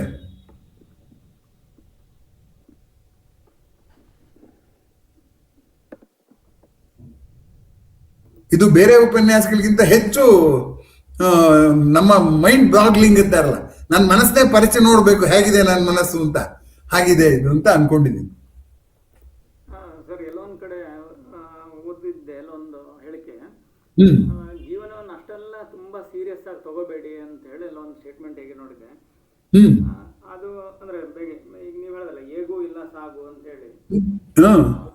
ಹಾಗೆ ನೋಡಿದ್ರೆ ಈ ಕೆಲವೊಂದು ಈ ಬಹಿರಂಗದ ಕಾಣಕೋದಕ್ಕೆಲ್ಲ ಅದಕ್ಕೆ ನಾನು ಒಳಗಡೆ ಯಾವ್ದನ್ನು ಡೋಂಟ್ ಕೀಪ್ ದ ರೆಸಿಡ್ಯೂ ಅಂತ, ಆ ರೆಸಿಡ್ಯೂನ್ ಇಟ್ಕೊಳ್ದಂಗೆ ಬದುಕೋದೇ ಇದಕ್ಕೆ ಸೊಲ್ಯೂಷನ್. ಆ ರೀತಿ ಹೌದು. ಸೀರಿಯಸ್ ಆಗಿ ತಗೋಬೇಡಿ ಅಂತಲೇ ನಾನು ಹೇಳಿದ್ದು. ಸೀರಿಯಸ್ ಆಗಿ ತಗೋಬೇಡಿ, ಆದ್ರೆ ಪ್ರಾಬ್ಲಮ್ ನ ಅನಲೈಸ್ ಮಾಡೋಕ್ ಒಂದು ಕ್ರಮ ಇದೆ. ಹಲಸಿನಣ್ಣನ್ನ ಎಣ್ಣೆ ಸೋರ್ಕೊಂಡು ಮಾಡಿದ್ರೆ ಅದು ಸುಲಭವಾಗಿ ಇದಾಗುತ್ತೆ, ಕೈಗೆ ಅಂಟೋದಿಲ್ಲ. ಹಾಗೆ ನಾನು ಇದನ್ನ ಸೀರಿಯಸ್ ಆಗಿ ತಗೊಳ್ಳಿ ಅಂತ ಹೇಳಿದ ಗುರಿ, ಮೇರುವಿನ ಗುರಿ ಇರ್ಲಿ ಅಂತ ಈಗಲೂ ಹೇಳಿದ್ನಲ್ಲ. ಪ್ರಶ್ನೆ ಏನಪ್ಪಾ ಅಂತಂದ್ರೆ, ಅವ್ರು ಹೇಳಿದಾಗ ಎಲ್ಲಾ ಸಮಸ್ಯೆಗೂ ಒಂದೇ ಪರಿಹಾರ ಅಲ್ಲ. First we have to sort out ಇದು ಎಲ್ಲಿಂದ ಶುರುವಾಗ್ತಿದೆ ಸಮಸ್ಯೆ ಅಂತ. ಸಮಸ್ಯೆ ಡಯಾಗ್ನೋಸಿಸ್ ಇದೆಯಲ್ಲ, ಆ ಡಯಾಗ್ನೋಸಿಸ್ ಮಾಡೋಕೆ ಎರಡು ಕಡೆ ಹುಡುಕ್ಬೇಕು. ಅದ್ರಲ್ಲಿ ಯಾವ್ದು ನಮ್ ವ್ಯಾಪ್ತಿಗಿರೋದು, ನಮ್ಗೆ ಯಾಕೆ ಈ ತರ ಬಾಧೆ ಆಗ್ತಿದೆ ಅಂತ ನೋಡ್ಬೇಕು ಅಂತ ಹೇಳಿದ್ನಲ್ಲ. ಇದು ಶಿಕ್ಷಣದಲ್ಲಿ ಹೇಳ್ಕೊಟ್ಟಿಲ್ಲ. ಕ್ಲಾಸ್ ರೂಮ್ ಅಲ್ಲಿ ಬರೀ ಕ್ವಶನ್ ಅಂಡ್ ಆನ್ಸರ್ ಅಷ್ಟೇ ನಾವು ಕಲ್ತ್ಕೊಂಡಿರೋದು. ಅದು ದೊಡ್ಡ ತೊಂದರೆ. ಶಿಕ್ಷಣದಲ್ಲಿ ಇದು ಒಂದು ಭಾಗ ಇರಬೇಕಾಗಿತ್ತು. ನನ್ನ ಮನಸ್ಸಿನ ನೆಮ್ಮದಿಯಾಗಿ ಇಟ್ಕೊಂಡು ಹೇಗೆ ನಾನು ಜೀವನ ಮಾಡ್ಬೇಕು ಅಂತ. ಯಾಕೆಂದ್ರೆ ಕ್ಲಾಸಲ್ಲಿ ಕಲ್ತಿದ್ದದ್ದು ಪರೀಕ್ಷೆ ಆದ್ಮೇಲೆ ಮರ್ತೋಗುತ್ತೆ. ಇದೆಲ್ಲ ಹಾಗಲ್ಲ. ಜೀವಂತವಾದ ಸಮಸ್ಯೆಗಳು, ದಿನ ಬೆಳಗಾಗಿದ್ರೆ ಎದುರಿಸಬೇಕಾದಂತ ಸವಾಲುಗಳು. ಅದಕ್ಕೆ ನಾನು ಅದನ್ನ ಸ್ವಲ್ಪ ಸರಳೀಕರಿಸಿ, ನಾನು ಹೇಳಿದ್ನಲ್ಲ, ತುಂಬಾ ಸೀರಿಯಸ್ ಆಗಿ ತಗೋಬೇಡಿ. ಅದ್ರ ಪ್ರಶ್ನೆ ಏನು ಅಂದ್ರೆ, ಸೀರಿಯಸ್ ಆಗಿ ಯಾವ್ದನ್ನು ತಗೊಳ್ದೇ ಇದ್ರೆ ಅದೇನ್ ಸಮಸ್ಯೆ ಬಗೆಹರಿಯುತ್ತೆ. ಯಾವ್ದನ್ನ ತಗೋಬೇಕೋ ಅದನ್ನ ಮೊದಲು ಸಾರ್ಟ್ ಔಟ್ ಮಾಡ್ಕೊಳ್ಳೋಣ. ಇದನ್ನ ಸೀರಿಯಸ್ ಆಗಿ ತಗೋಬೇಕೆ, ಅಥವಾ ಆಯ್ತಪ್ಪ ನನ್ಗೆ ಸಂಬಳ ಬರ್ಲಿಲ್ಲ, ಇನ್ನೊಂದೇನೋ ಆಯ್ತು, ಹೊರಗಡೆ ಕಷ್ಟ ಆಯ್ತು ಅಂತ ಇಟ್ಕೊಳ್ಳೋಣ. ಆ ಕಷ್ಟ ಎಲ್ಲ ದೇಹವೇ ಅನುಭವಿಸೋದು, ಮನಸ್ಸೇ ಅನುಭವಿಸೋದು. ಆ ದೇಹವನ್ನೇ ನಾವು ನೋಡ್ತಾ ಇರುವಾಗ it is also A movie. Anything that moves your mind becomes A movie for your observation. ಈ ಧೋರಣೆಯನ್ನ ಮಾಡಿದಾಗ ಸೀರಿಯಸ್ ಆಗಿ ತಗೊಂಡ್ಬಿಡಿ ಅಂತಲೇ ಅರ್ಥ. ನಾನು ಎಲ್ಲವನ್ನು ಸೀರಿಯಸ್ ಆಗಿ ತಗೊಂಡ್ಬಿಡಿ ಅಂತ ಎಲ್ಲಿ ಹೇಳಿಲ್ಲ. ಸೀರಿಯಸ್ ಆಗಿ ತಗೊಂಡು ಸರಿಯಾಗಿ ತಗೊಳ್ದೇನೆ, ಒಂದು ಕ್ರಮಬದ್ಧತೆ ಇಲ್ದೇನೆ, ಈಗ ಹಾವು ಸಾಯಿಸ್ಬೇಕಾದ್ರೆ ಆ ಹಾವು ಹೇಗೆ ಹೋಗುತ್ತೆ, ಎಷ್ಟು ವೇಗದಲ್ಲಿ ಹೋಗುತ್ತೆ ಎಲ್ಲ ನೋಡ್ಬೇಕು. ಸುಮ್ಮನೆ ಕಲ್ಲೆಸಿದ್ರೆ ನಾವು ಸುಮ್ಮನೆ ಕಲ್ಲೆಸಿತಾ ಇದ್ದೀವಿ. ಅದು ಬೇಡ ಅಂದೆ ಹೊರತು ಸೀರಿಯಸ್ ಆಗಿ ತಗೋಬೇಕು ಅಂತ ನಾನು ಹೇಳೇ ಇಲ್ಲ. ಆಕ್ಚುಲಿ ಸೀರಿಯಸ್ ಆಗಿ ತಗೊಳ್ಳೋದು ಕಮ್ಮಿ ಮಾಡೋದೇ ಈ ಉಪನ್ಯಾಸದ ಉದ್ದೇಶ. I think I have convince you. ಅದು ಪೂರಕವಾಗಿ ಇತ್ತು ಅಂತಾನೆ ಹೇಳಿದೆ ನಾನು. ಹಾಗೆ ಅದೇ ಹೌದಾ? ಸರಿ, ದೆನ್ ಇಟ್ಸ್ ಆಲ್ ರೈಟ್. ಅಂತಾನೆ ಹೇಳಿದೆ. ಪೂರಕವಾಗಿ ಸರಿ, in that case it's okay. ಅದೇ ಹಾಗೆ ಹೋಗ್ಲಿ ಬಿಡಿ. ನಾನು ಗೋಜಲ್ ಮಾಡಿದೆ ಅಂತ ಅನ್ಸಿಲ್ಲ ಅನ್ನೋದೇ ಒಂದು ಈ ಉಪನ್ಯಾಸದ ಸಾರ್ಥಕತೆ ಅಂತ ನಾನು ಭಾವಿಸ್ಕೋತೀನಿ. ವ್ಯಭಿಚಾರದ್ದು ಇನ್ನೂ ತುಂಬಾ ಇದೆ. ವ್ಯಭಿಚಾರಕ್ಕೂ ರಸಕ್ಕೂ ಮತ್ತೆ ಸಂಬಂಧ ಇದೆ. ರಸ ಮುಂದಿನ ಇದರಲ್ಲಿ ಜೋಡಿಸೋಣ. ನಾಳೆ ಮುಂದಿನ ವಾರದಲ್ಲಿ ವ್ಯಭಿಚಾರ ಮಾಡೋಣ, ಅಲ್ಲ ವ್ಯಭಿಚಾರದ ಚರ್ಚೆ ಮಾಡೋಣ. ಅದೇ ಈ ಉಪನ್ಯಾಸನ ಕೇಳಿ ನಾನು ಸ್ವಲ್ಪ ಅನಲೈಸ್ ಮಾಡ್ಕೊಂಡ್ರೆ ಬಹುಶಃ ಮನೋವೈದ್ಯರಿಗೆ ಹತ್ರ ಹೋಗೋದೇ ಬೇಕಾಗಲ್ಲ ಅಂತ ಅನ್ಸುತ್ತೆ. ಬೇಕಾಗಲ್ಲ, ನಿಜ. ಅದು ಹೋಗೋದೇ ಬೇಕಾಗದೇ ಇರ್ಬೋದು, ಅಥವಾ ಹೋಗೋದ್ರೆ ಅವ್ರ ಮನೋವೈದ್ಯರ ಹತ್ರ ಹೋಗ್ಬೇಕಾಗಿ ಬಂದ್ರು ಅವ್ರಿಗೂ ಅನುಕೂಲ ಆಗತ್ತದು. ಸುಲಭ ನಮ್ಮನ್ನ ಅರ್ಥ ಮಾಡ್ಕೊಳ್ಳೋದು ಅವ್ರಿಗೆ. ನನ್ನ ಒಂದ್ಸರಿ ಯಾರೋ ವೈದ್ಯರ ಹತ್ರ ಕರ್ಕೊಂಡು ಹೋಗಿದ್ರು. ಅವ್ರು ವೈದ್ಯರು ನೋಡಿ ಅವ್ರಿಗೇನಾಗಿದೆ, ಯಾಕೆ ಕರ್ಕೊಂಬಂದ್ರಿ ಅಂತ ಹೇಳಿದ್ರು.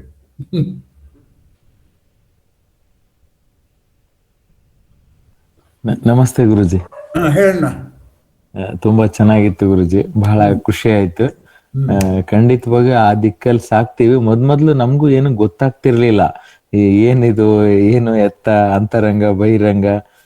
ಆದ್ರೆ ಕೆಲವು ಕಲಿತಾ ಇವಾಗ ಸ್ವಲ್ಪ ಅರ್ಥ ಆಗ್ತಾ ಇದೆ. ಆಮೇಲೆ ಮೊದ್ಲೆಲ್ಲ ಇದು ಹೊರಗೆ ಒಳಗೆ ಒಂದೇ ಇದು ಪಂಚಭೂತಗಳು ಹಿಂಗೆಲ್ಲ ಬರ್ತಿತ್ತಲ್ಲ, ನಮ್ಗೆ ಅರ್ಥ ಆಗ್ತಿರ್ಲಿಲ್ಲ. ಇವಾಗ ಕೆಲವು ನೋಡಿದಾಗ ಈಗ ನಮ್ ದೇಹದೊಳಗೆ 60 ಎಲಿಮೆಂಟ್ಸ್ ಇದಾವೆ ಅಂತ ಒಂದ್ ಕಡೆಗೆ ಓದ್ದೆ.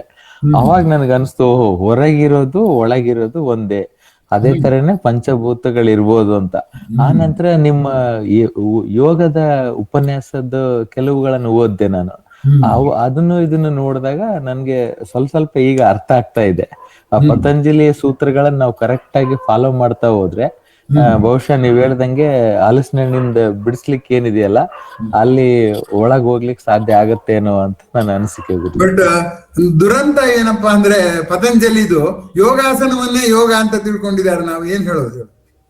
ಅದೆಲ್ಲ ಅಷ್ಟೇ ಅಲ್ಲ, ಅದು ಒನ್ ಆಫ್ ದಿ 8 ದಾರಿಯಲ್ಲಿ ಒಂದು ಅದು. ಎಸ್ ಗುರುಜಿ, ಖಂಡಿತ ಹೌದು.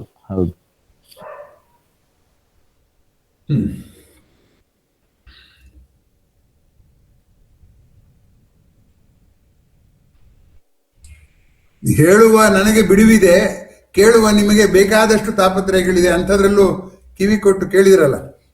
ಅದಕ್ಕೆ ಶಿವರುದ್ರಪ್ಪನವ್ರ ಪದ್ಯ ಹೇಳಿದ ಹಾಗೆ, ನಾನೊಬ್ಬ ಕವಿ ಸ್ವಾಮಿ, ಆ ಮೂಲೆಯಲ್ಲಿ ಜಾಗ ಕೊಡಿ, ನನಗೆ ಬೇಕಾದದ್ದು 4-6 ಹೃದಯ ಕಿವಿ. ಅಂದ್ರೆ 16-18 ಕಿವಿಗಳನ್ನು ಒದಗಿಸಿದ ತಮ್ಮೆಲ್ಲರಿಗೂ ನನ್ನ ಆಭಾರಗಳು. ನನಗೆ ಮಾತಾಡೋ ಸಂದರ್ಭವೇ ಇಲ್ಲ ಮನೆಯಲ್ಲಿ, ಹಗಲು ಒಂದೇ ರಾತ್ರಿಯೂ ಒಂದೇ.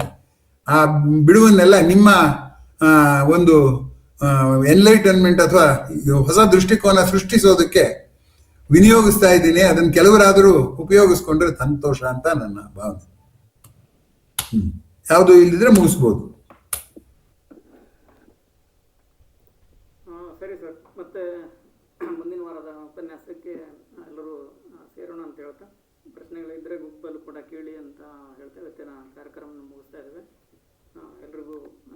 ಮುಂದಿನ ವಾರನು ಸೋಮವಾರನೇನಾ ಲೈಕ್ಲಿ?